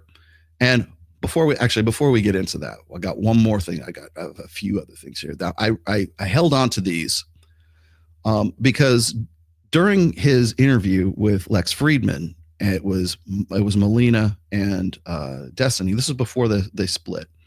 One of the things that Melina had said was this. He likes the baby trap sort of women. Destiny and his wife, Melina, discuss about their open relationship with MIT researcher scientist Lex Friedman. Okay, this was back in, 2022, December of 2022. Okay, that was one instance. Here we go with another one. The Swedish streamer said, I probably have more opinions on who he hangs out with because he likes fucking psychos. He likes the crazy ones, like the baby trap sort of women. That's the ones, and I don't understand that because that affects me. Okay, let's continue with Brittany. Divorce, somewhere along that timeline, there was an affair. And this affair got messy. One, because Destiny's now ex-wife didn't know it was happening. And even though they claimed to be in an open relationship, there was a lot of lying and deception that occurred. According to them, he had kept the affair secret and kept telling her that nothing was going on. Every time she inquired, hey, you seem odd. Are you okay? Something seems off. He would say, you're crazy. Everything's fine. Everything's great. I'm normal. You're the one who's not normal. There was gaslighting involved. I'm not crazy. Institution. There was lying and deception. All of this time, he was sleeping with Lauren Southern, meeting up with her, collabing with her, and planning to leave his now ex-wife for her. This isn't just a simple, I cheated. This was a deliberate affair that happened, and over a course of time, he deceived and lied to his now ex-wife. And honestly, if it didn't go the way it did, he would have been with Lauren Southern now. But Lauren had a change of heart and decided to dump Destiny for somebody else. He came back crying. For somebody else. Whoever could that be? Aaron? Crying to his now ex-wife and begged her to take him back, claiming his mental health was impaired. That's also what he told me. He told me that my mental health was insane. You don't understand, Brittany. I was so distraught. I was so mentally ill. I don't know. I was insane. You don't understand. And we believed him. We somehow tried our best to meet him where he was. And though we called him out and said this was unethical, he also claimed he was suffering. And all of us believe in redemption and restorative justice in a sense, at least I do. So I thought, okay, maybe he just needs therapy. Do you honestly think these people believe in redemption and all this bullshit? So that time that I was in Miami, Destiny was busy on his phone because he was being canceled by another group of content creators for abuse of women. And he sat there at a restaurant with me and his now ex-wife and openly admitted that in order to win this war against these content creators, he would manipulate a woman who was honestly so abused by his community, who has her own problems, but also didn't deserve any of the backlash or misogynistic bullying harassment that occurred because of Destiny's interactions with this woman. But he picked her, used her, manipulated her, admitted to us at dinner that he was doing it, and said, this is the only way to win the war. I have to convince her to be on my side. And I looked at him and I said, this is unethical. This is unethical to manipulate this woman. This is unethical to, quote, win this war. This is unethical. And his ex-wife looked at me and said, and this is the man I married. And though he looked ashamed, he did not slow down. Yeah. Well, no, where it would be so big that I won't even go on shows or I won't have people that are like platforming them. I don't know if I've ever done that before. No, you're only done it with Anna. You remember the girl I told you about that Destiny was manipulating behind the scenes and we told him it was unethical? Yeah, he's talking about a girl named Anna, the girl he's talking about right now in this conversation. Pay close attention to the way that he talks about Anna being manipulated by others. And if you can, look at my facial expression while he's talking, because in my head, I know that he's manipulating her behind the scenes, as I'm sure others are as well. But in that moment, I had no idea what to do, except push back in ways that I thought were subtle but clear. And of course, what I learned was you can't subtly push with people like Destiny. Why are you going the extra step? Because Max, I think, is genuinely like an evil, harmful, abusive person. I should also point out that Abba is completely unfazed by this. I don't want to be involved in blowing up anybody around him. I don't want people to think that it's like cool to like platform that and give him like a bigger opportunity to manipulate and abuse people. And because Lav is like his witting or unwitting tool right now to like recruit people in and abuse people. Like Lav was the person that got Anna, first of all, like wired the up, especially now that I've seen a lot of DMs between her and Anna. I see that like she wired the, she ramped the out of Anna, and then she connected her to Max. Okay. So wait, when Max and you remember when you pulled me into a call with Max and I was like, I had like my hair tied back and I was like, it was like 8 o'clock at night, it was like a surprise. And you were trying to explain to me like who Max was and you were like, you know, and it kind of like in that moment I looked like an idiot, to be honest, because I was like, did I blow this out of proportion? Do you think in that moment you understood who Max was? And so this is okay, so this is how people work, okay? My criticism. Yeah, no, but you also believe the main criticism that you believe are also like erudite and other people, where you're like, oh, I think that Steven is like deeply unhappy. Brittany finally saw me off stream, and Brittany finally knows now, I think, where she's like, you trust that I'm not like miserable or horrible about all this shit going on. Like, no, you're a behind the scenes. masochist Thank who you. loves Okay. to be beaten up, Yes. and you love crying women Yep. and men, Yes. and you hope that they Thank always you. come to you and on you and all those. Based. Thank you. Hey, do you know what you just did there? What? You gave me criticism. I was like, oh, you heard what I said because I care about you. And then you were like, oh, but you also said this other thing. I'm like, I didn't say it. We were talking about this one thing, right? You want me to give you props when you're criticizing me? No, you were criticizing me. No, that... You were talking about your criticisms of me. No, you were saying, like, I can take this. Oh, as yeah, an I can take some advice. And I'm criticisms, like, yeah. Yeah. And But I the main thing that you and Erudite, the last time you guys were here, you were screaming at me. We're not talking about that. We're Okay. talking about this specific Thank you thing. for your But you're going to criticism. bring up something else to shit on me. That's No, what I'm not bringing up the shit on you because that's your main criticism. The post in my subreddit and the things that people saying, and the message you sent me even earlier was about like, let's get therapy. We need to save you. I think we should go to therapy together. What's That's that? what I'm saying. I think he has a gripe with like Erudite's criticism, and then I think maybe yours similarly, where he feels like you guys are concerned about the idea that he may not be happy on the inside when it comes to certain relationships. I understand why. It's the same advice. It's the same advice that you're probably giving as her, but I think he feels like it's just coming from No, a the different advice place. right now, I think he's super happy because he's having everything. But I think if he keeps going in a certain direction, he might lose the things that actually makes him happy. Like That- what? that's like my- what? Like Melina and Dan, we're gone. We're out of here. Because he's actually legit scared of things that he does sometimes. And Fair. for me, it's a lot of for me to deal with, like being with him. And when he increases like the crazy, You mean like when he's I getting get these like tired. Twitter dramas or like not Twitter, but like actual like people like making these allegations? Like it's a yeah, of course it affects me too. Okay. Yes, and no one really ever talks about that, but it does. It Yeah. does affect me. Yeah. So I'm telling him. That's actually a good point because Yes, even though you will- you're you will resilient, lose the people certain that things care in your about life. you probably are actually more. That's why you terrified. have to be Batman. When I do drama, I need to put on a mask. Yeah, you would need to. But do you ever take that into consideration? A little bit, but usually the you're goal more is resilient, to- and I actually don't care that your fans get upset because at the end of the day, that's their right to. But the people you people that are choose to close have to in your you, life, yes. like me, you're a grown man. If you want to up some stuff, go it up. But for someone who's actually dating you, or maybe even family members, like I don't know if that's actually the situation. I can see how that would be a terrifying thing for them. Yeah, but the goal is to surround myself with people that are really resilient. And if people don't have a certain level of resiliency, they probably can't get like to a certain closeness of me. Like resiliency is like one of the primary things I choose for when it comes to like close friends and shit, I think. But I would say that like even me and Dan putting up with the things that we're putting up with is still pretty like.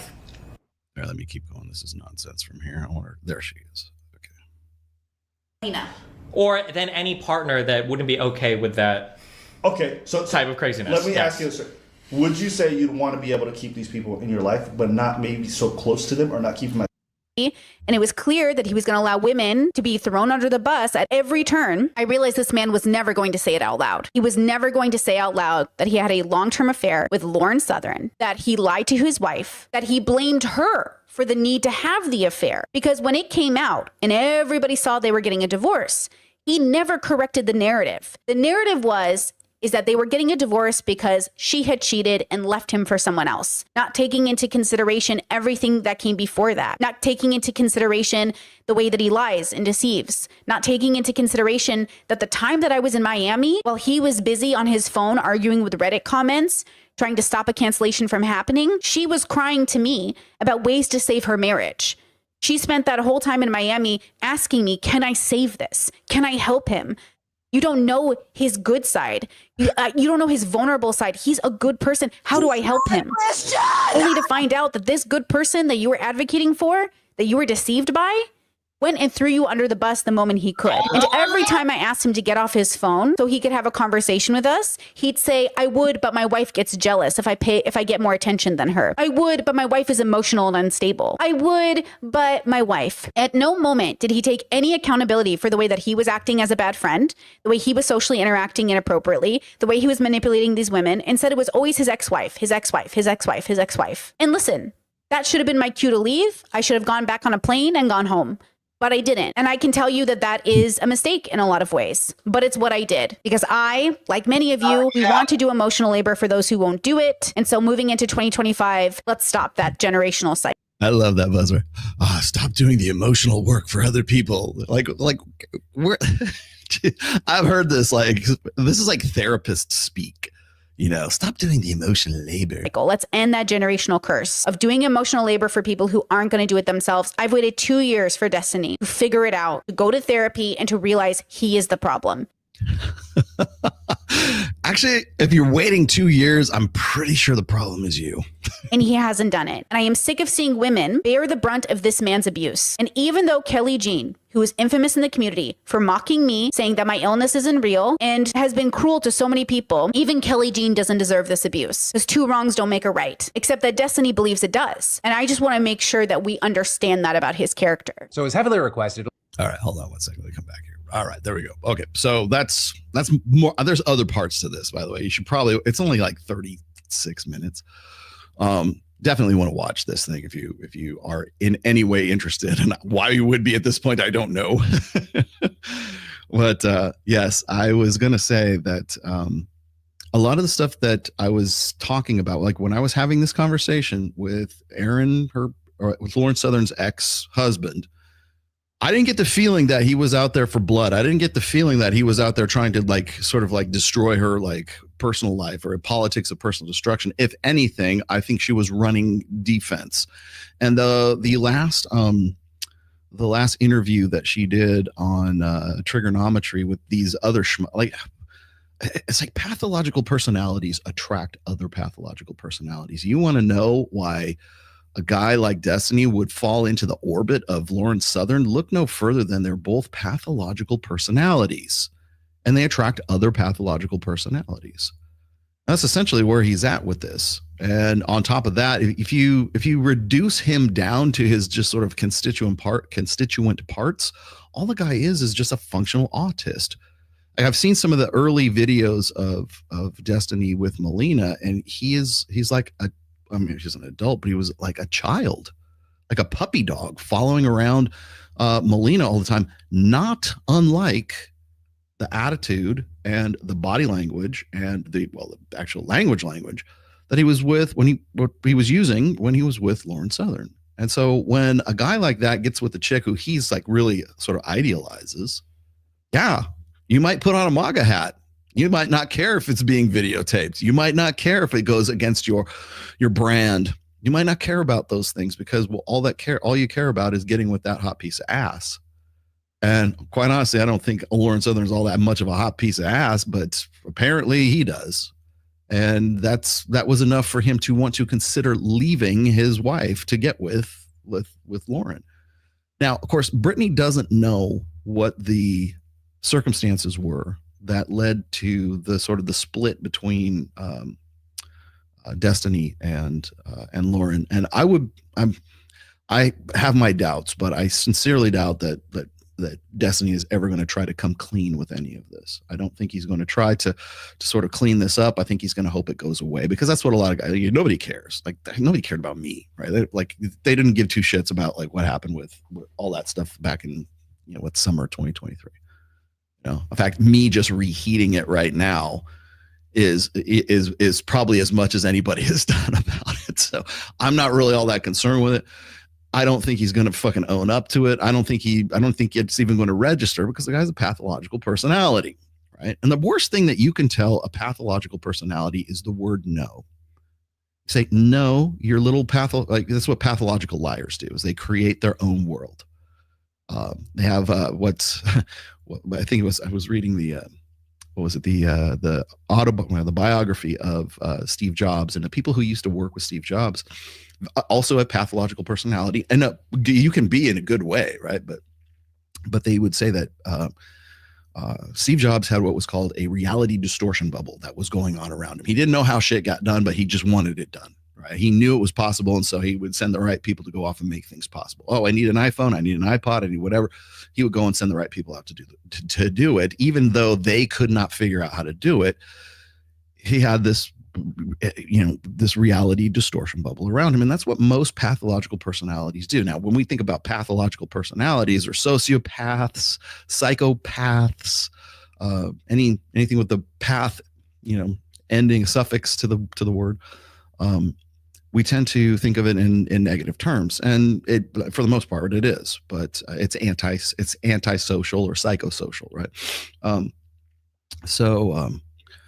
But in this case, I think one of the things that the internet has done over certainly the social media years, the social media era, which we're smack dab in the middle of right now, is it has made it possible for pathological personalities to entertain the world that they create for themselves.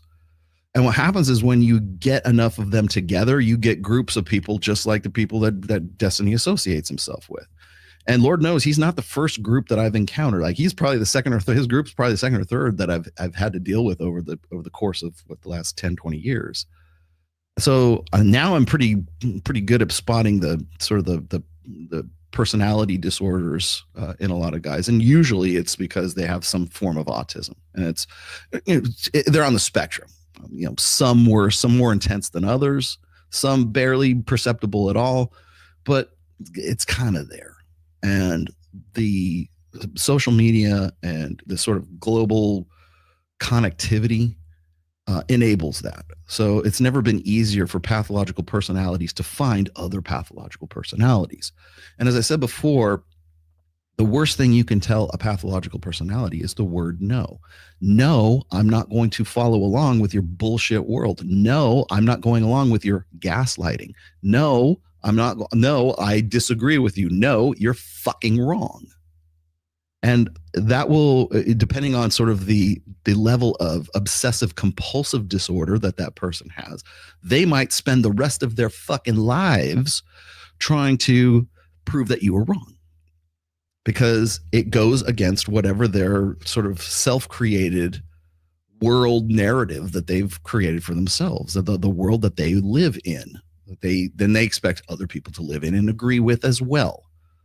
So whenever you tell somebody who is sort of like, sort of autistic, OCD, pathological personality, you tell them no, just understand you're breaking their world. You're crushing, destroying their world, because you're saying, no, your world is false. Your world doesn't exist. It's bullshit. Your gaslighting is bullshit. Your opinions on this are bullshit. They're not well informed. They're not empirical. It's just you making this shit up, because and 9 times out of 10, it puts that pathological personality into some sort of position of being like into godhood, right? They're cult leg. Everybody says, he would make a great cult leader. Yeah, he would, because he's a pathological personality, a pathological liar, and so much so that the people around him are worried that he's going to believe his own bullshit, and he's going to need therapy for that bullshit. He's going to take it to such a degree that it's going to get him into like real physical, mental trouble. And when you have the people that are around, it's basically the Adderall. It is the Adderall. I mean, then you add Vyvanse to that combination. You'll notice this, and people I've noticed this from day one, but I remember when Not So Erudite he was essentially drug seeking at one point. It says, where can I get Adderall? And then was Not So Erudite had said something like, you don't want Adderall, you want Vyvanse, which is industrial grade Adderall. I mean, it's up there, right?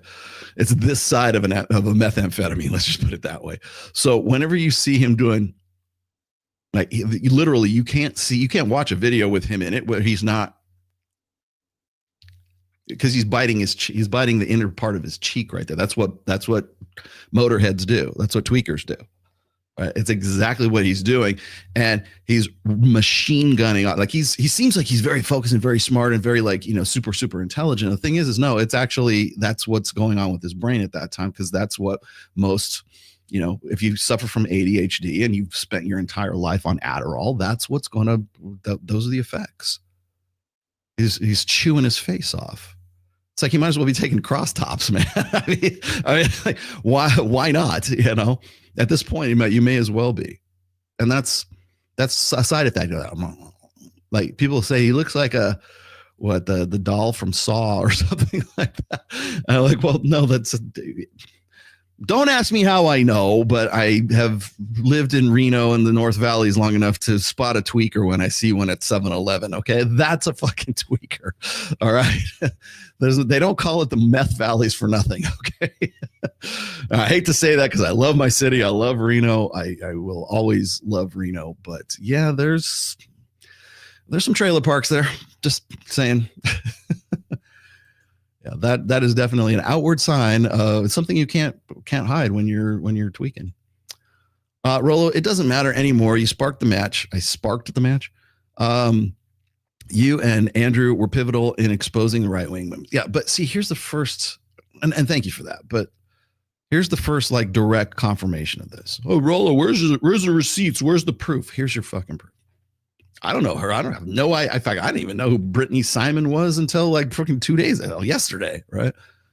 I had no idea who this person is. Now I've got some sort of third-party confirmation for this, and let me tell you something. I'm being very measured right now. If you saw what Andrew was talking about last night, you want entertainment? There you go. Don't be surprised that Progressive Victory hired PR managers or publicists to get Destiny and his crew to be in the show such as Jubilee. Yes. The people hit me on this. I said this 2 weeks ago, I think, when I was saying, I was wondering, like, how does a guy like Destiny get a spot on Piers Morgan debating Tommy Lahren about foreign policy with Israel and Palestine when all that shit was going on? It was almost a year ago, like maybe 8 or 9 months ago. I forget what it was.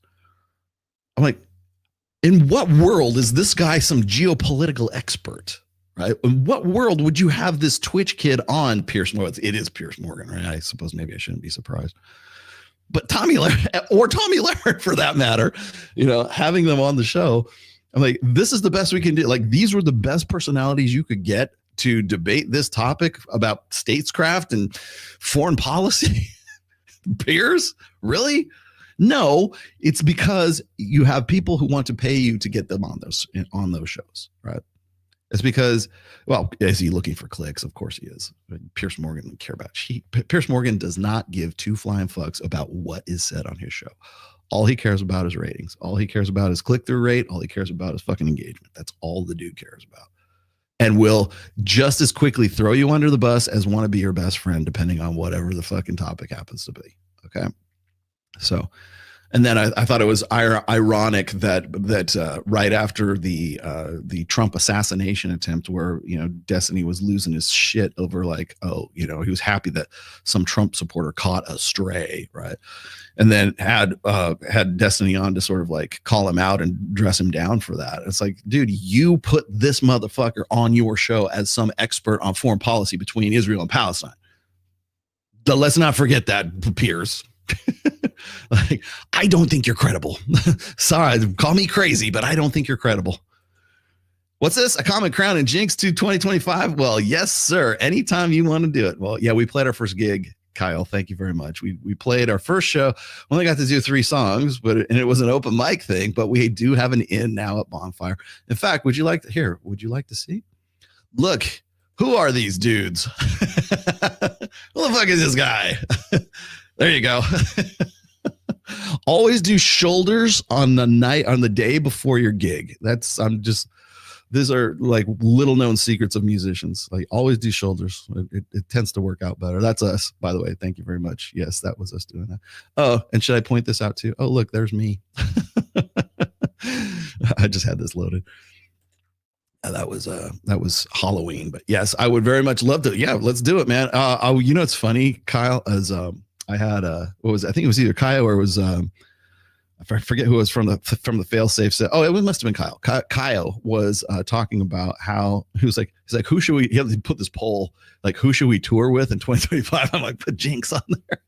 It'd be great if we got all of us on the same bill. That would be freaking great. I would stop everything. I would go and do that with you guys just for the experience of it. I think it would be fun. Yes. Yeah, but we played on Thursday. It was at Bonfire, and I like the place. I think I could see us playing a full gig there at some point, and they loved us too, so it was good. This is the first I've seen of these crazy people. Yeah, well, I'm glad. Lucky you. You just witnessed Destiny being a gynocentric relationship by wearing a MAGA hat. Yes. Like how? At what point do we go, okay, this guy is not credible? At what point do we go, hey, Myron, I know you want to be like diplomatic and everything, but this guy is a schmuck. Like, why would you have this dude on your show? You know, if I will tell you this, if you know, God forbid, if Trump had lost the election and it had been Kamala in the White House next year, the first thing out of my mouth was, you guys enabled this. You guys had all these sons of bitches that, you know, these political operatives on your show. I don't know if they were paying you or whatever. Could have been, but you had them on, and you got nobody to blame but yourself. So don't be surprised. But yeah, okay, yeah. I was gonna say, see, the thing is, I don't think people really understand that, like, big name shows. If you're over 1 million, there's a price tag to be on those shows. You have to pay to be on those shows. And if you have like a big, like, people think this is just like, oh, they're all just friends and they just show up. Well, with Myron and Fresh, yeah, because we've been friends for a long time. But if it's somebody new or somebody who's sort of an up and comer, like, you can pay to be on Fresh and Fit. You can pay to be on Chris Williamson. You can pay to be on Jubilee, clearly. You can pay to be on Pierce Morgan. You can pay to be anywhere. I don't think people really understand that that's how it works, especially in engagement media and podcasting, for sure. Like, when I went on Dr. Phil, I didn't pay them. They wanted me on there because they thought they were going to dress me down. They thought they were going to use me as sort of their whipping boy, and it fucking backfired on them, I'm happy to say. That's commercial media. That's not a podcast. I mean, the only podcast I can think of that, because they don't have to, is you don't have to pay for it. Then, of course, they're going to call you and you can't call them, as Joe Rogan. You don't call Joe Rogan and say, hey, I want to be on your show. They call you.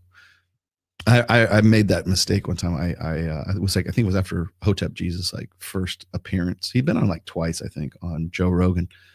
And it was afterwards, and I said, hey, do you think you could put me in touch with Joe Rogan's people and see if I could get on, right? And he's like, oh no. And he says, you don't call Joe Rogan. Rogan calls you. And okay. But I understood what he was talking about.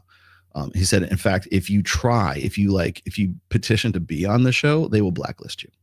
So it was at that point, I'm just like, fuck it, it's never going to happen. So like, when people go, man, I can't wait to see you on Joe. I'm like, yeah, that's never going to happen. Not in this lifetime.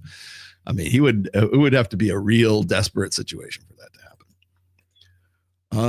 Sam Bada, what are you giving me? Has Destiny saved enough resources to support himself without income from now on? I certainly hope so. Yeah, I certainly hope so.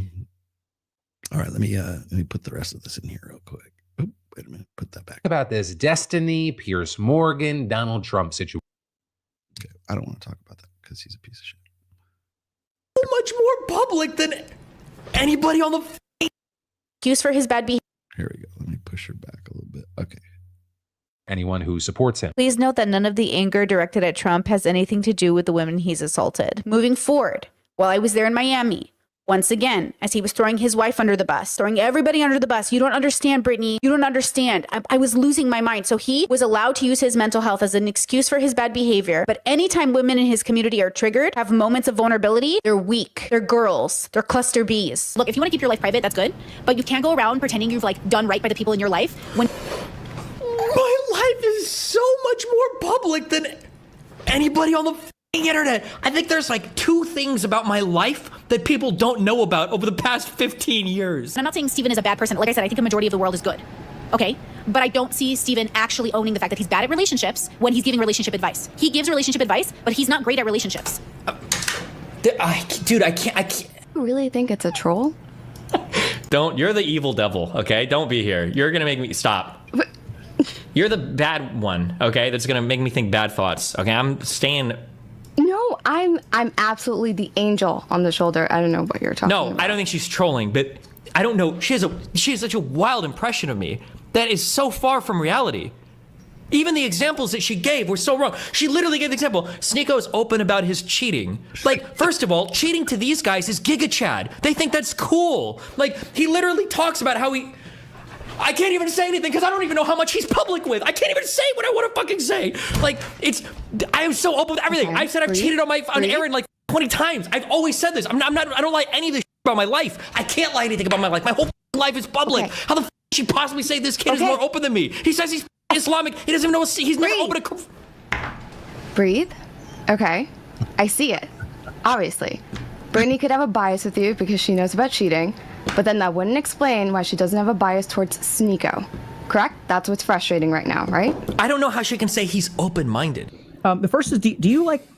I know you talk to a lot of people, and you seem actually quite open-minded to me. He is open-minded. That is who Sneeko is. I want to know if Dr. K thinks Steven's open-minded. How is he the open-minded one? I don't understand. There's no way. I don't know if she's still like, is she upset from the conversation and it's just like carried over into everything now? So remember, this man who argues that women and cluster Bs weaponize their mental illness to get away with bad behavior, he is the one who is doing this action. Moving forward in the conversations that occurred, there was a group event and he admitted to something that I never thought he would admit to. Something that directly impacts his political, I think, desires to be accepted by the DNC and by maybe normalized political groups. The way he goes after other streamers for being too extreme. Remember, this man isn't a liberal because his values are liberal. He's a liberal because he wants to win and he thinks it makes sense to be on that side to win for whatever reason. I'm not Okay. Let's put a bookmark in that part right there. sure. You'd have to ask him. But this same man that says he works so hard, the same man that is upset that the DNC and other people won't embrace him the way they embrace others, the same man that complains that for some reason people don't want to be around him, forgets to look at his own actions as maybe the reasons why. And so there at the restaurant in front of other people, for whatever reason, he felt comfortable telling us that he was committing voter fraud. I was shocked. To be honest with you, I didn't think he would ever say that out loud. I think it's a pretty big deal, given his reputation online as somebody who wants to be in politics. And again, I'm not making the accusation. I am telling you what he told us. I'm telling you what came out of his mouth. He's a registered voter in Nebraska. He votes in Nebraska, even though he's in Miami and should have registered to vote there. But he thinks it's better for the Democrats that he votes in Nebraska, as Nebraska is conservative. Again, willing to win at any cost, even if it means cheating. This is destiny. This is his character. And I think it speaks volumes. I should have left right there, then got on a plane and left. But given... All right, that's good enough. Yeah, why are we watching this part? This part is lame.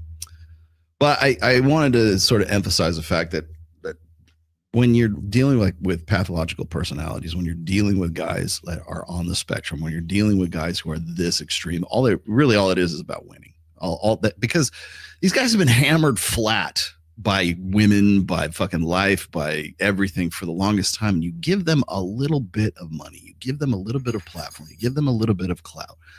And this is the logical extreme. This is where it's taken to. So what did you say here? Remember the dude on MSNBC said there is no one equivalent to Joe Rogan. Well, you have Hassan Piker, H3H3, and yes, Destiny.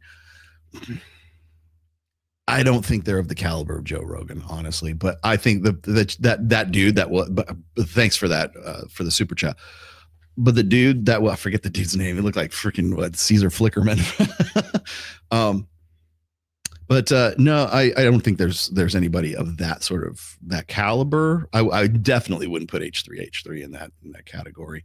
Hassan, no, they don't have anything like the reach of Joe Rogan. But I don't think that Joe Rogan is probably the example he should have been using in the first place, because Joe's an entertainer before anything else. And by the way, Joe did give an opportunity to Kamala to come on the freaking show, and she blew it. So it wasn't as if that wasn't available to them.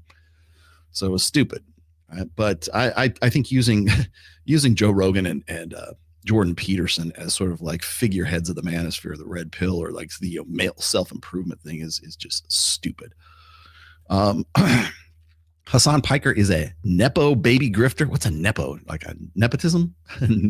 A Nepo baby grifter. So I wanted to just sort of clear the air here with all of this. I was right. I was certainly right about the affair between Lauren Southern and I'll tell you. So would you like to know what I think is going to happen next? I'll tell you what's going to happen next. What's going to happen is there's going to be this backpedaling.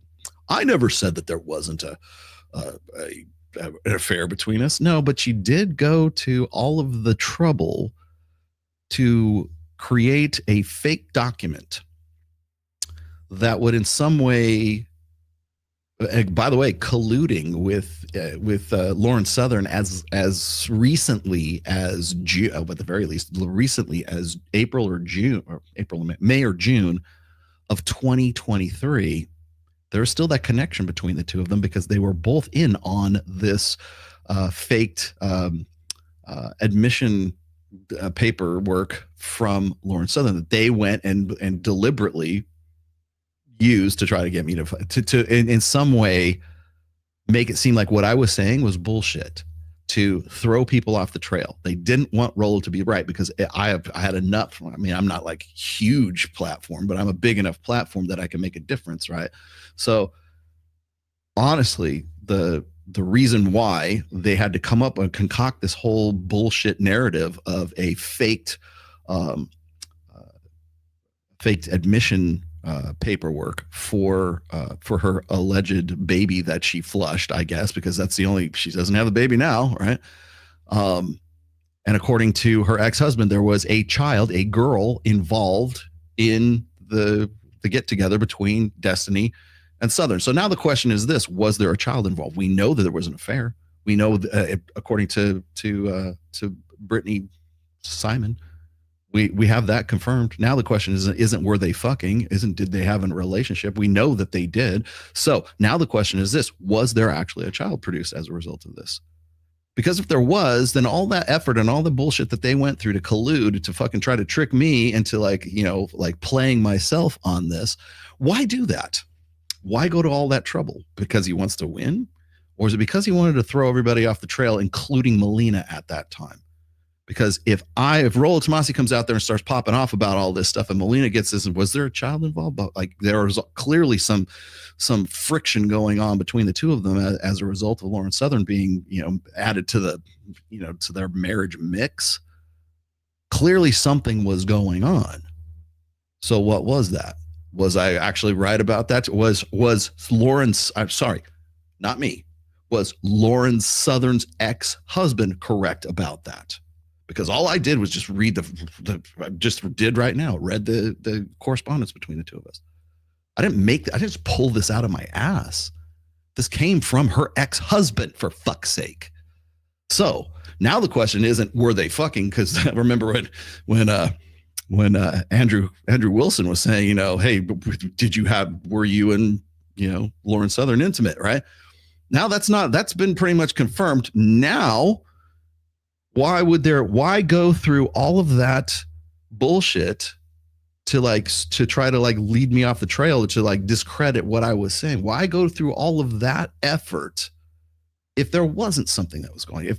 If her ex-husband wasn't correct, if they didn't want that to become public?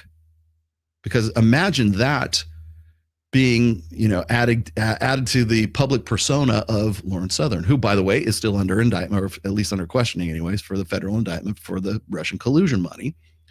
Tenet Media. Anybody heard from Lauren Chen recently? Not me. So now what I want to know is, was I also correct in reporting what her ex-husband said, and that child was produced, and where's that child now? That would be my next question. And I'm probably never going to get an answer to that. I have to satisfy myself with the fact that I was fucking right. And here it is, black and white. And I'll tell you that the thing that's going to be interesting is I wonder how many other people are going to throw Destiny under the bus now that the money from Progressive Victory has dried up. And who's going to break their NDA first? Because that's what Progressive Victory made them sign, was non-disclosure agreements, so that Twitch wouldn't kick them off for being like political operatives. But these are people, every last one of these people took money for their influence. I don't know about like Abba and Preach, but I do know for damn sure Jasmine Jafar, Pixie, Not So Erudite, Farah, already admitted, right? I can only presume Destiny, and maybe even Brittany Simon. I don't know. Was she part of the Progressive Victory, money? I don't know. But now that it's over, and now that the election cycle is over, you're going to watch. They're going to turn the lights on, and all the roaches are going to run out of the kitchen, and they're going to leave Destiny behind, and everybody's going to be abandoning this kid. In fact, I would put the guy on, on self-deletion watch pretty soon, because I think she was right. He is a masochist. He is a masochist. That's why he would go on. Why would you go on Jubilee and just basically fucking Glenn Lawrence is on a Jubilee grilling Destiny. Like, really? I didn't even realize that until producer Kyle had showed me that. And I was like, oh, Jesus. Yeah. A lot of these people, it's time to cut and run. And you'll know who your friends are. And I don't think Destiny has too many real friends. So, okay, end of that narrative. Nepo. What's a Nepo baby? Like a nepotism baby? Oh, I already got to you too. Okay. I'm gonna show you one real quick thing here, because I wanted to point this out. I mentioned that I was going to talk about this, and I'm going to talk about this. Where did it go? So Gia McCool, of all people, has decided that she's going to jump the shark finally, and here's her. Oh, here it is. I've heard this narrative so often that it is like I have to address this, because she's, like I said, she's sort of sold her ass out, and I think it's time to sort of pick this apart, because I'm getting a little. I said I was going to talk about this on this show. I got about 15-20 minutes left, so let me, where to go? Share a screen. Here we go. Can you see this? Yes, you can. All right, here we go. Here's Gia McCool and whoever's doing her tweeting for her, because clearly she doesn't like to follow up too much on this kind of shit. But the truth is that modern women are a result of weak men, whether it's simps or just regular guys that remain silent in the presence of unacceptable behavior. Most women need to be led, and society has led them exactly to where they are right now. Okay, so this is something that I have addressed God knows how many times. And this, of course, she was responding to this guy. Morally, this should be applied to men too. As a man, it morally irritates me to hear men brag about how many women they've slept with. When's the last time you heard some guy say, I've slept with so many chicks? Like, who is fucking bragging about that? I'd like to know. Like maybe in the chat, like how many guys are out there just popping off about how many chicks they've fucked? Because I think this is like one of these bullshit narratives that a lot of these sort of moral crusaders want to throw out there. Oh, these guys are just out there stroking their egos because they want to tell you how many chicks they fuck. Well, first of all, why would that bother you? And then second of all, who is doing this? It also irritates me that men complain about how easy women are when men are the reason why women are easy. Okay, so this is the moral paradox right here. And I will ask this question one more fucking time. Do women have moral agency? Because that's where this all comes back down to. Do women have moral agency? Are they sinless? Can they be held accountable for any of their fucking actions? Because if women are the way they are because of men, then they have no moral agency. That's where it goes. People go, well, we're not saying that they can't be held accountable. Blah, blah, blah. No, that's exactly what you're saying. Because you're saying that if I was doing something different, if it's men's fault that women behave the way they are. And I'm sick to fucking death of this narrative. Either women have moral agency or they don't have moral agency. Because I hate to use binaries because I hate that shit. But that's really, I'm not defining the terms. You're defining the terms. Do women have moral agency or not? Because if they don't, then anything that they do, we can't, like, for this sort of traditional conservative mindset that is fundamentally based on personal responsibility, you might as well throw that shit out the window right now. That makes no fucking difference, because if women don't have any moral agency and their actions are all blamable on men, then your personal responsibility and holding women accountable and all this other bullshit just flies right out the fucking window. Like, they're sinless. If a woman goes to heaven or hell, it's because of you. That's what it is. And that's what it boils down to. And I'm sick to death of this bullshit. At what point are we not our sister's keeper? At what point do we say, that's on you?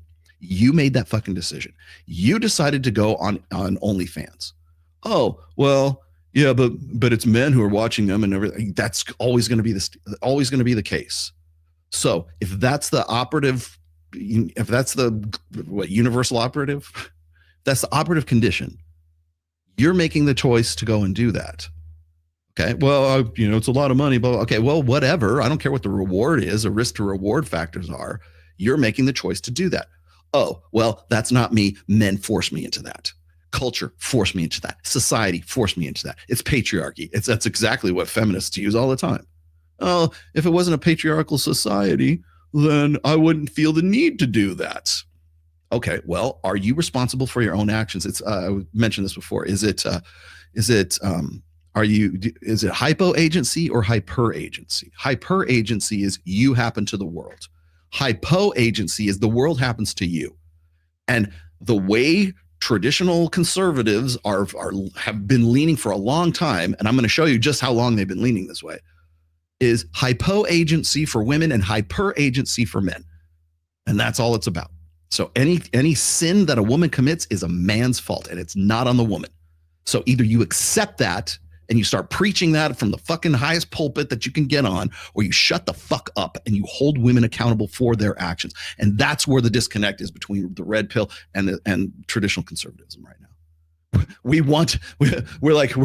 talking about personal responsibility. We're talking about accountability for women, but you don't want to do that. You want to put it back on men. It's always easier to put it back on men. So I'm going to throw this out here one more time. So that was the first part of this. And where's the second part?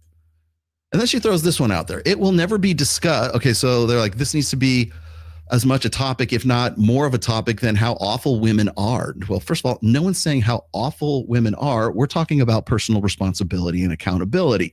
If it seems like that's making women out to be awful, then that's on you and your interpretation of it. Now, Gia pops off with this. It will never be discussed because what goes viral online is meant to encourage bad behavior. And the solutions involve taking away freedom to both men and women. And that's like putting toothpaste back in the tube. Okay, guess what? I'm doing it right now. It will never be talked about. Fuck you. I'm talking about it right now. And you know what? I was talking about it as far back as, let's see.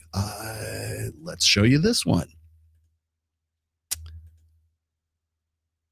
Sister's Keeper. Oh my goodness. Rollo actually wrote about this in July 14th, 2015. We've been talking about this for quite some time, Gia.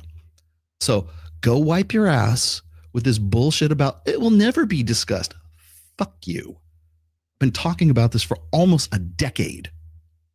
In fact, I've got another one here called Little Big Head too, which is really a really great one. But I've been talking about this for forever. And just to let you know, it's out there. And anytime you're going to throw this at me, I'm going to throw this one right back at you. Okay. Men are to blame for women's behavior. The feminine imperative has as much power as men have allowed it to have. Hypergamy, open or otherwise, wouldn't be, Hypergamy, open or otherwise, wouldn't be the unrestrained social juggernaut it has become without men's complicity or accomplice. This quote is the go-to rationalization I read from a lot of women just coming to terms with their first taste of the red pill. Unfortunately, it's also become a common refrain among a certain set of the manosphere. This rationale is usually particular to the moral absolutist strains of the manosphere. When I read it from women, it's kind of ironic considering it usually comes from women who share in the same moral absolutism, who were so different when they were in college, but they've had their epiphany phase and got right with God. They often cling to, and by the way, looking directly at you, Gia, and your former pornography life and your former your former OnlyFans, your former nude shots, whatever it is. So, go wipe your ass with this bullshit about how it's men's fault that you had. So is it men's fault that you had to go and do all this stuff that you did prior to becoming who you are right now? They often cling to the strong independent identity for themselves, but turn over a rock and show them the visceral, observable, ugly truth of unfettered hypergamy, and then it's men's partial or total responsibility for fostering women's conditions. Oh, look, Rollo wrote this as far back as 2015. Yes, people talk about it. Yes, it's in the Manosphere. Yes, it's part of the red pill. Understand who the fuck you're talking. Like, I will own you on every fucking topic. No, they never talk about this. Oh, really? I'll be happy to. Have you checked the Rational Mail? Have you read anything Rollo's talked about? Have you watched any of the stuff he's talking about? If you're like definition of the red pill or the man, if you think that the red pill is defined by Fresh and Fit, Andrew Tate, God forbid, Pearl Davis, if you think that the red pill is defined by whatever podcast, if you think that even Access Vegas for that matter, if you think it is defined by any one of those singular podcasts, you are gravely mistaken. And that's the problem, is you're just as much a grifter as all the people you're calling grifters. You're just as much a part of the problem as the people you think are part of the problem, because you won't do your homework. You won't do your due diligence.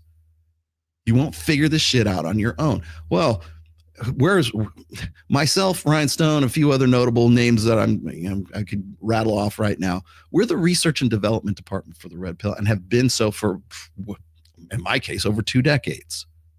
Before you start mouthing off, before you start like throwing rocks, before you start, pointing fingers and getting accusatory about this shit, why don't you fucking follow up and do your fucking homework before you do? You know why? Because because doing so would not play on Twitter. It would not play because of exactly what you're saying right here. It will never be discussed because of what goes viral online. It's meant to encourage bad behavior. Guess what else? You're doing exactly the same thing. You're doing exactly the same thing by not doing your homework and doing your due diligence. They'll never talk about it. We've been talking about it forever. Been talking about it, well, at least since July 14th, 2015. There's one I probably have something even earlier than that, but that was the best one I could find, right? What are you throwing at me, man? Oh, hold on a second. Oh, there we go. For the record, that Southern documentary is called Empty Love, and it's still on Rumble. Oh, it's on Rumble. Yeah, not on YouTube. Empty Love. Yes, funded by Tenet Media. Like that? Okay. Will, thank you for your 99-cent super sticker. Much appreciated. Here, you know what? Since it's red, you get one of these. Is that what you're waiting for? Super stickers. Always get it on the market. Genuinely asking, what did Glenn Lawrence do wrong? What didn't he do wrong? Do you got a whole show? I would need a full show. I would need a full show to go that primarily the first and foremost, he's been working for Pearl for a very long time. You cannot serve, let's just put it this way, you can't serve 2 masters. And his mistress is Pearl, and has been for some time. And he's a liar and a burnout. And he I could go into even more detail, but I don't want to hurt his ex-wife. So anyways, so that was number one. What was the other one I have here? I'm going to stop sharing that. And then the other one, got a big head here too. One of the things that I think that this is more to, not really so much to Gia's point, but I have, this is actually a pretty good thing. I'm going to have to get out of here pretty soon. I'm running out of time. I actually have I've got to do, it's not an interview, but I got to talk to somebody about an interview. This is why I had to do an early show today, guys. So I'll be getting out of here in just a minute. But before we do, I wanted to, my dogs are freaking out right now. Okay, come here. What are you guys doing? You guys want to see Ned? This is the, let's see, what is this? Little big head. All right, this is, I probably shouldn't show that. One of the dichotomies that I consistently see in the Manosphere is the difference in how men approach the importance or feigned unimportance of sex. I got a bit sidetracked last week's essay, blah, blah, blah. How men, okay, so what this is this entire thing here, maybe you guys should just read this. It's a little big. But basically, what I talk about in this essay is the importance that guys like want to say that it's basically what the other guy was saying in the Gia McCool tweet which was it's always guys' fault for no matter what they do, right? It's always their fault for their sexual appetites. It's always their fault for, like, there's nothing that guys can absolutely do that isn't, or women can do that. Can you hear them? Come here. Come here. This is what I get for not setting up my studio correctly. Come here, come here, come here. Come here. Ned's fine, by the way. Waiting for them. They're wrestling right now. They're playing right now. My studio is downstairs now, but this new studio right here is downstairs. So there it is. Thanks, Sam, for putting that up there. That was the other one I wanted. Glenn smash Pearl. Glenn did not smash Pearl. Glenn smashes a lot of other people, but does not smash Pearl.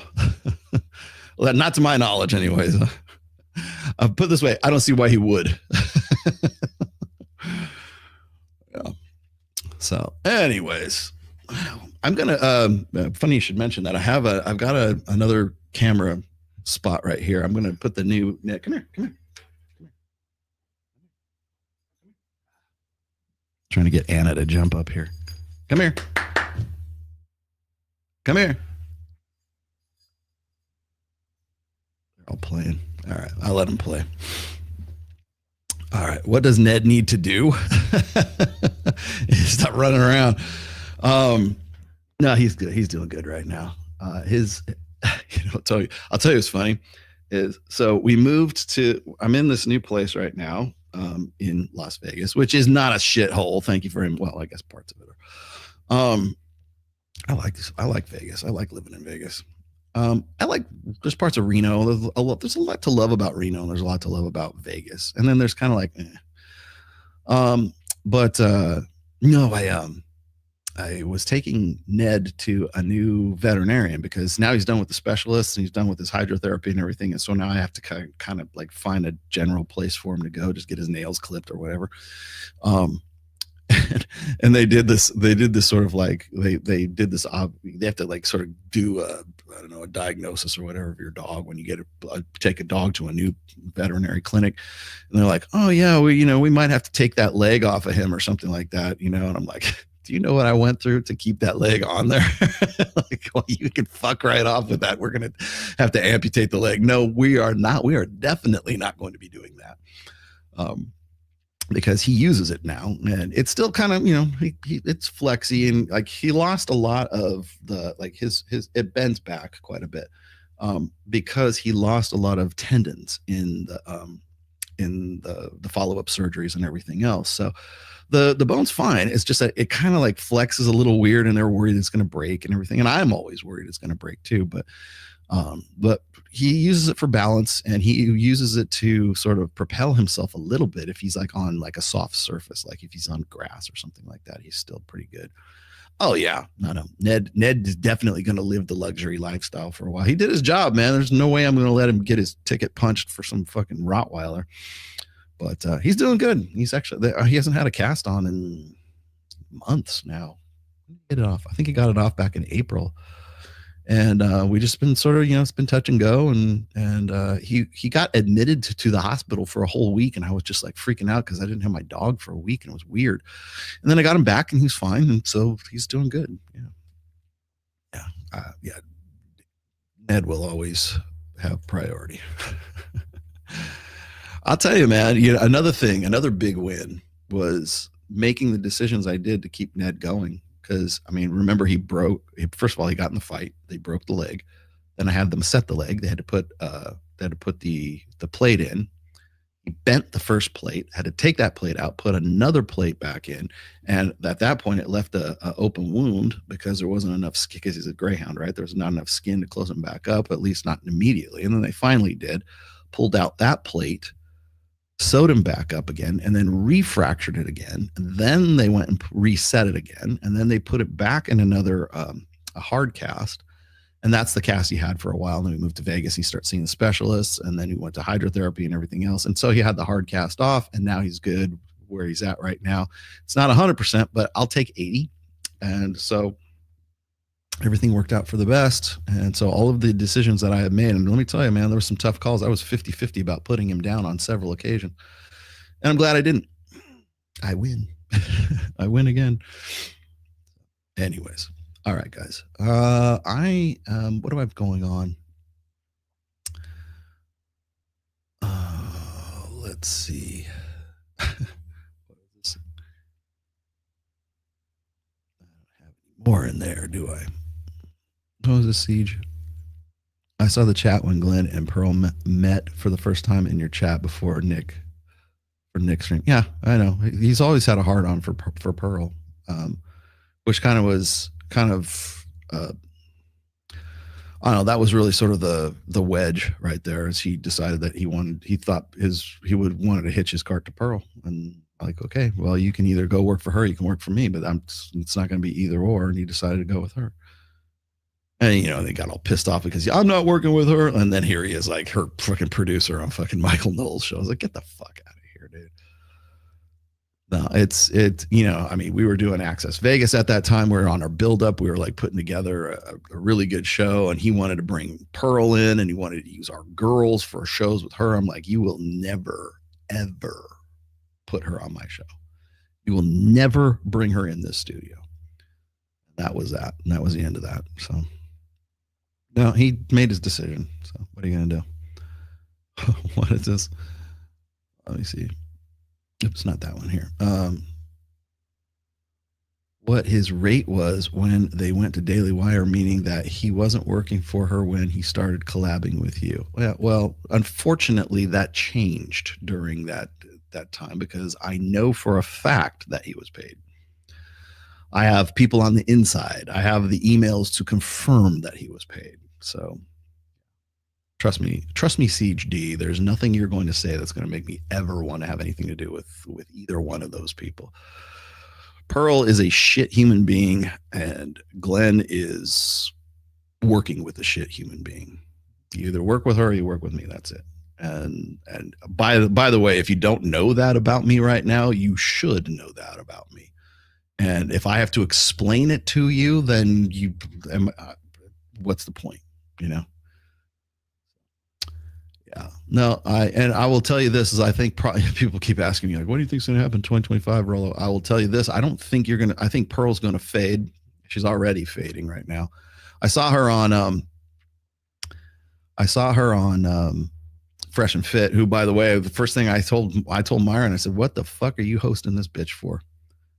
Remember, Myron was the one who told me from day one that Pearl was a snake. I didn't believe him, man. I fucking trusted her for a while, and then I got fucking burned for all that shit. And then he has her on his show, and still making appearances on her show. And then he's, we need to bury the hatchet. We gotta fight these liberals and all this. I was like, no, we don't. It's like Rumble wants you to fucking bury the hatchet with her. That's what this is about. It's not about that. It's about fucking clout, and it's about keeping your fucking your brand afloat. If you say that, I would probably be like, yeah, you're right. Okay, I get it. But that's not how it is. It's always sold as some some moralistic, not like based on some sort of principles. It's not based on principles at all. The only principle is it's, hey, it's just it's only business, man. If you would have said it's only business, okay, no problem. Now at least I get what you're talking about. So, but no, you will never see me work with Pearl, ever. You don't even put me in the same fucking room as Pearl. Seriously, do not put me in the same room as Pearl. It would be a big mistake. Do not put me in the same room as Destiny either. Big mistake. I'll be the first one to call her out for her bullshit too. I'll be the first one. I will not stop too. It won't be about anything else about it except for all the bullshit. It will not stop. I will just stay there and go. Yeah, I don't know. How come Fresh and Fit, Sartine, Wilson? Yeah, well, they can work with them all they want, but don't expect me to be on the same show with you. Expect me to do that. See, here's the difference between that is, like, I was working with Glenn Lawrence, and Glenn Lawrence at the same time as working with Pearl, knowing that I will never work with Pearl. Essentially saying, oh, I want to, can we use some of the girls from Access Vegas so that Pearl can essentially come into Vegas and start her own fucking show in Vegas? Excuse me?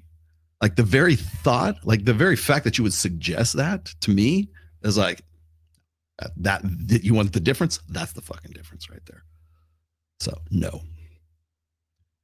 Big no. And yes, Mike has done one interview with Pearl, and I think it was, I don't know if we were even working together at that time.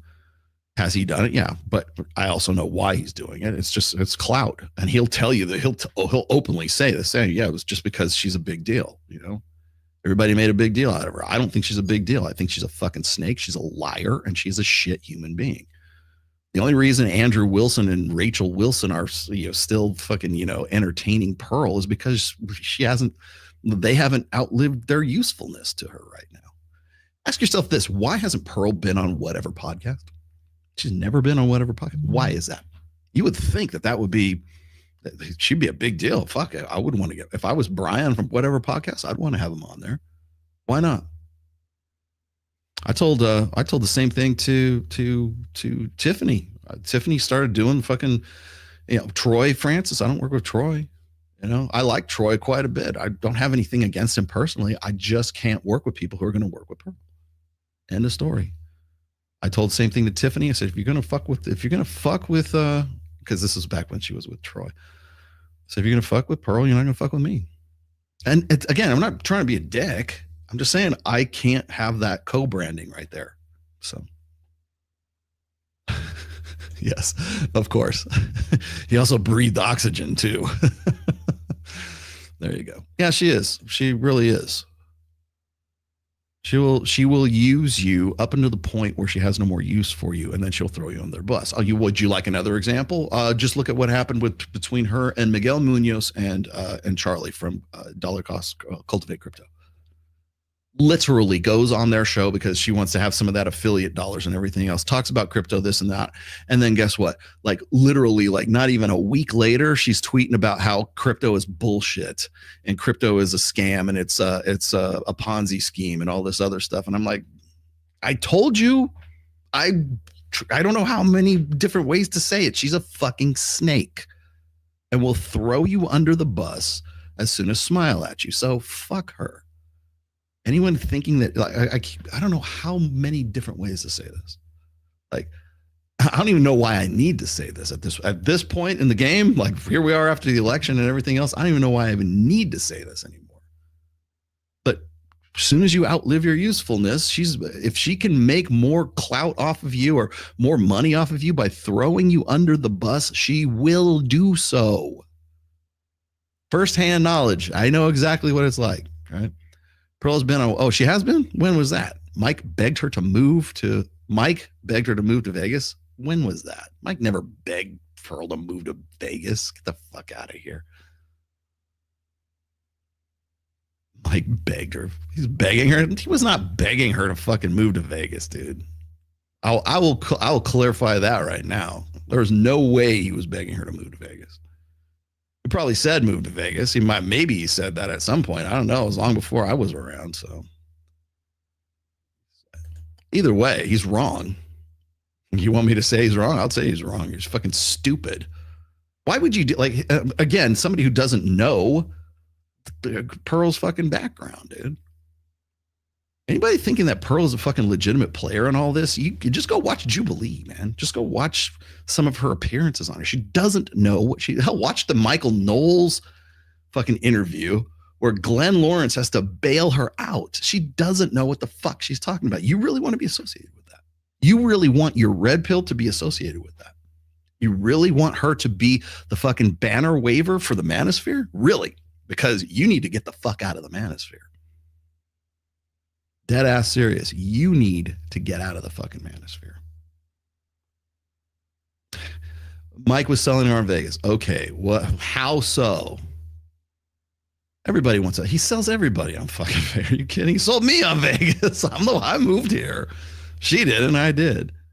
No, it's just like when, like for instance, like when Mike and I, and by the way, Mike did not want to have anything to do with this, but like when Glenn Lawrence is trying to set up shows at our fucking studio with Pearl and saying, hey, can I get the list of the girls so that I can source chicks for Pearl to have a show in fucking Vegas? Buy. And even still, like, do you not understand that that's competition? Do you not? You know, even if it was Marquette, who I like quite a bit, right? I would still be like, I don't think so. Was this Pearl was begging a $100,000 for a divorce documentary, which she still has not done. I will be in a documentary before she actually does anything like that. She's been talking about that forever. How's that going? What do we 3 years later? She was trying to get Kevin Savo to fucking shoot that for next to nothing for her. Yeah, where has that gone? Nowhere. That's where it's gone. That was not a year ago. I could tell you right now, it wasn't a year ago. It might have been in 2022.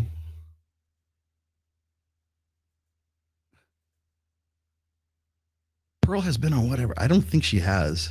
If she has, like, I would be like, why wouldn't Mike have, or excuse me, why wouldn't Brian have her on more often? Anyways, trust me. Yeah, Pearl was, you're correct about this. Yeah, Pearl was using DDJ's material at one point. Yeah, she was. She'll use anybody's material.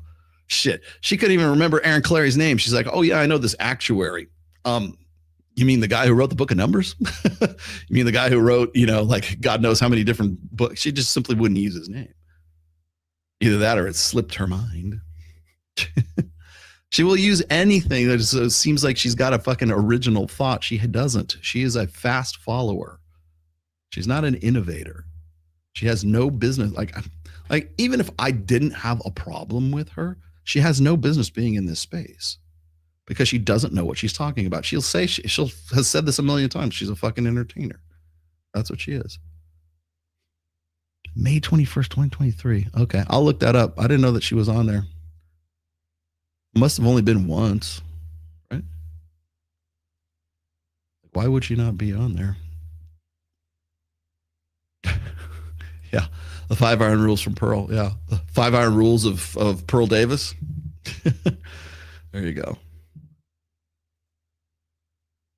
5 iron rules of Pearl Davis. She'll shamelessly rip you off too, by the way. Episode 76. All right, I'll look it up.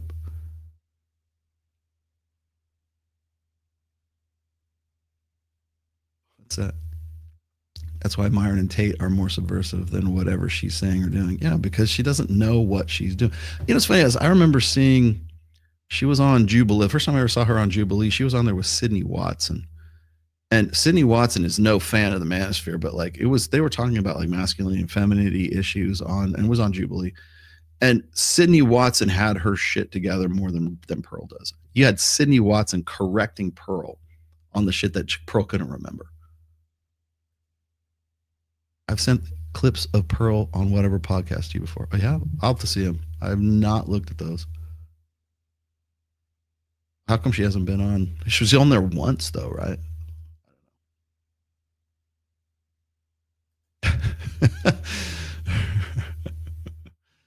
Yep.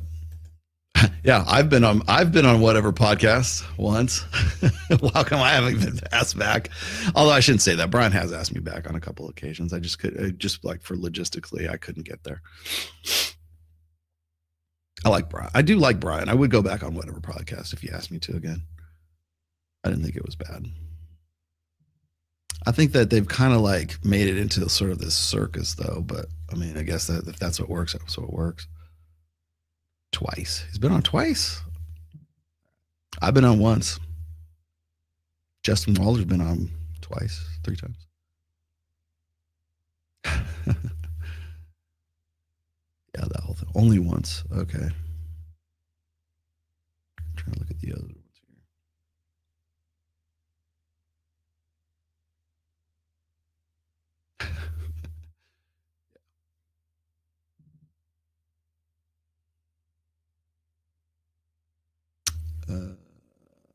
Okay. Did I get the rest of those? I think I did. Clear those out. Yeah. It's 8 hours long. Yeah, I was gonna say it's a full-time job right now to be on whatever podcast. I don't know how he gets the girls to stay on that long. Pearl always seems drugged up. I mean, I wasn't planning on talking shit about Pearl today. It's just people ask me about that shit. It's like, you want to know? Honestly, I think she's fading. I think I don't expect her to keep doing what she's doing. In fact, I don't think she's in the UK anymore, isn't she? Did she move back to Chicago or something? I did see her on Fresh and Fit with Sneeko and was her on Sneeko on Fresh and Fit, and I'm like, do we really need these people on there? Like, it's the same fucking thing. And oh, by the way, how many fights have been on Fresh and Fit in the last week? I know that there was one fight, and Sneeko was there and Pearl was there when the fight was going down. And then, like, they're both like rolling their eyes at Sneeko's like moving like the drinks out of the way, knowing what's coming next. It's funny to see them kind of coming back to this, the formula that has worked for them in the past. I would not be surprised to see Myron and Fresh take the after hours show back to, like, I don't know, 3 times a week now. I don't know how often they even do it these days. I think they'll probably up it a little bit. Yeah. So anyways, that's it for today. I have got other things I have to get to. But other than that, let's see what else we got going on today. I did play a gig, played my first gig with my band Jinx. And thank you for the props there, Kyle. We have video that I'm going to probably put, I don't know if I'll put it on this channel, but it will be up on Instagram, just so you guys can get an idea of what we play. I think the Instagram page should be up pretty soon. As soon as we do some recording, I mean, we have a lot of good material. We just haven't recorded it yet. So as soon as we have something recorded, it'll probably go up on Spotify, and then we'll just see how that works. So that's coming up. I'm actually more concerned about playing out, and this band, I'm a little bit more, I want to do more live performances. The great thing about, the difference between like my old band Trial of Ascension and my new band is that Trial of Ascension was very, very good musicians. Like some of the best music, like CJ is probably one of the best guitarists I've ever worked with. Certainly Steve, our drummer, was like, the guy was a fucking mathematician. Really great, but we didn't play out as often as I probably would have liked to, and our focus wasn't really on playing out. It was more about like making really good music. We wanted to make an EP every summer, and we pretty much did that. But we didn't play out, and I really wanted to play out more. And now my focus in this band is to actually go out and do live performances, and the music's great too, I think. But in fact, the theme song that I play for this podcast is an actual song that I wrote quite a long time ago. And we perform it. We did on Thursday. So that'll probably, like, everybody keeps asking me, Rollo, where do I get that music? Where did that come from? Blah, blah, blah. That is me. And the band that I'm playing with right now, Jinx, that's one of our songs, amongst others. We've got a set of about 7 songs right now, and we need to record, but I also want to play out. And my goal right now is to get into some bigger venues. I want to play Vamped. That's my ultimate goal, which is like one of the big rock clubs that's here in Vegas. And once we get to that point, I'll feel like we've actually established ourselves. But yeah, if you guys want that song, you can get that. Oh, and by the way, people kept asking me about this too. Giovanni Sanders, who does my closing music, he keeps telling me he's gonna I'm begging him to move to Vegas, right? He said he has plans to move to Vegas. I would love to do a collab or like something with him when he gets here. But if you are interested in getting the song, The Best Out of My Life, which is our outro, and it's also our theme song for Access Vegas, if you want to get that, you can't get it on Spotify, but you can get it on Apple Tunes or Apple Music right now. So it is available. You just can't get it on Spotify. You can get it on Apple iTunes or Apple Music. So search for Giovanni, Jevani Sanders on Apple Music, and you'll find it there. So people kept asking me like, oh, I can't find it on Spotify. Yeah, because it's not on Spotify, because his old Giovanni's old label wouldn't let him promote that, but he never took it off of Apple, so it's still available on Apple, so you can find it on there. I can understand why you not want to work with Pearl, especially with the Nick F stuff, but it's just a bummer about your falling out with Glenn Lawrence. No, it's not a bummer. And there's other reasons why we had a falling out, and it doesn't have anything to do with Pearl. So, anyways, which that's not what this show's about. I don't work with retards, and I don't work with retards who work with retards. That's Rich. I'm quoting Rich Cooper, but yeah, if you are not intelligent enough to see what Pearl Davis is, then I don't know how to help you. And especially if you think working with her is going to benefit and forward your career or whatever that is more than would be working with me, please, via con Dios, see you later. Go make your decisions and go live with them. So simple as that. What do we got here? What is this? Just Pearly Things. She is pregnant. What? Oh, is that the one she was on because she was canceled? Pearly Things was canceled? Sam, what is this about? What on earth is this about? What are you sending me? Oh my God. When was this?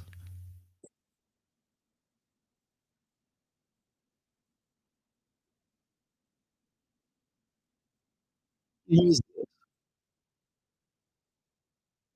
was on there. She looks like a fucking Amish housefrau. Oh my God. When was this? Oh, this is a year ago. Okay, so it's about a year ago. Wow, only 630,000 views. That's low for this. Oh my God. All right. Time to go.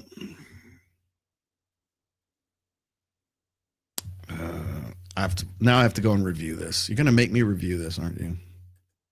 Jesus Christ. No, sorry. Sam Bada just sent me the video that she's in. It says just Pearly Things. She is pregnant. She kind of looks pregnant in this one. That was a year ago. I think we would know if she was pregnant. She got demonetized. Now it's just Pearl. I see. Yeah. All right, guys. Yeah. I will be back on, I'm going to say Wednesday. I'm going to be I have been toying with this idea, and I think now I'm finally going to do it. I'm going to do a reaction thing on Wednesdays, probably from this studio once I get everything established and the background's working nice. And my dogs are here to tell me it's time to go. So Ned, come here, Ned. Come here. Hi. Oh, wait. It's Ned. Say hi, Ned. Look, Ned. Oh my goodness, it's Ned. Oh, it's the Ned cam. See, this is some wholesome palate cleansing video at the end here. Like Ned loves ear therapy. Like, see, look at this. There you go. Oh, he's a good boy. He's my good boy. Okay, good enough. All right. See, Ned made an appearance. Do you want to be on too? Hey, Anna decided she wanted to come in the house too. All right, guys. I will see you later. Bye. I'll see you on Wednesday. I will do my best to do a good doggy ASMR. Would you like that? Okay. Thanks, guys. I'll see you.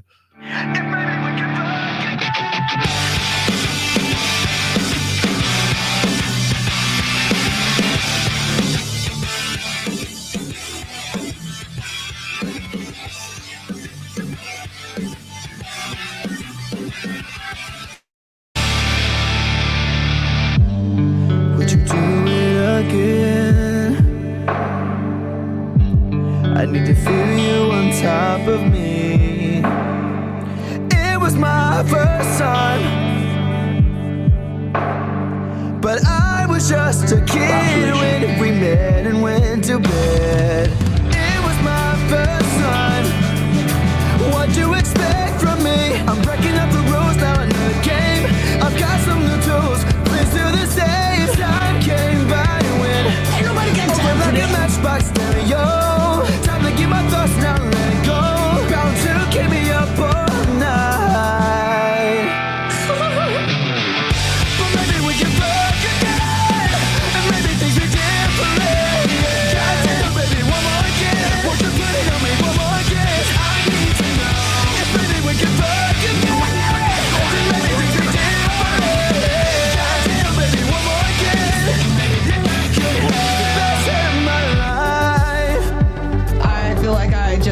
bath and battery acid.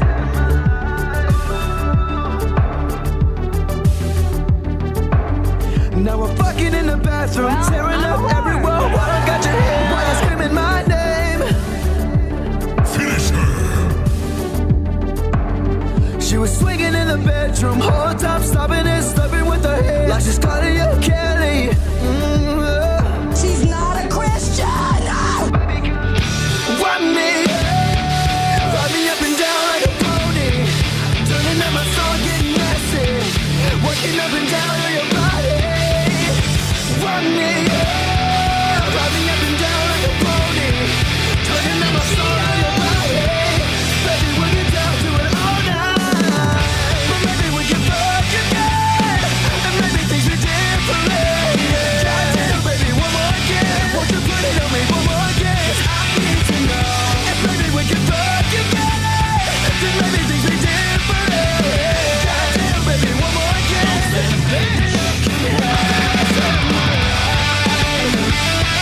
Preceding podcast has been a production of the Rational Male.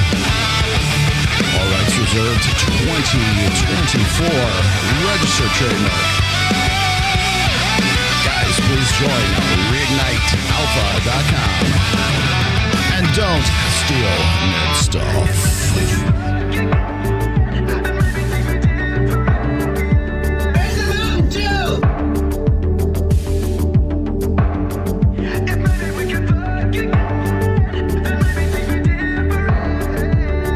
Guilty, guilty, guilty, guilty. If maybe we can fuck again, and maybe things be different. Goddamn, baby, one more again. Won't you put it on me one more again? If maybe we can fuck again, then maybe things be different. Goddamn, baby, one more again. The best of my life.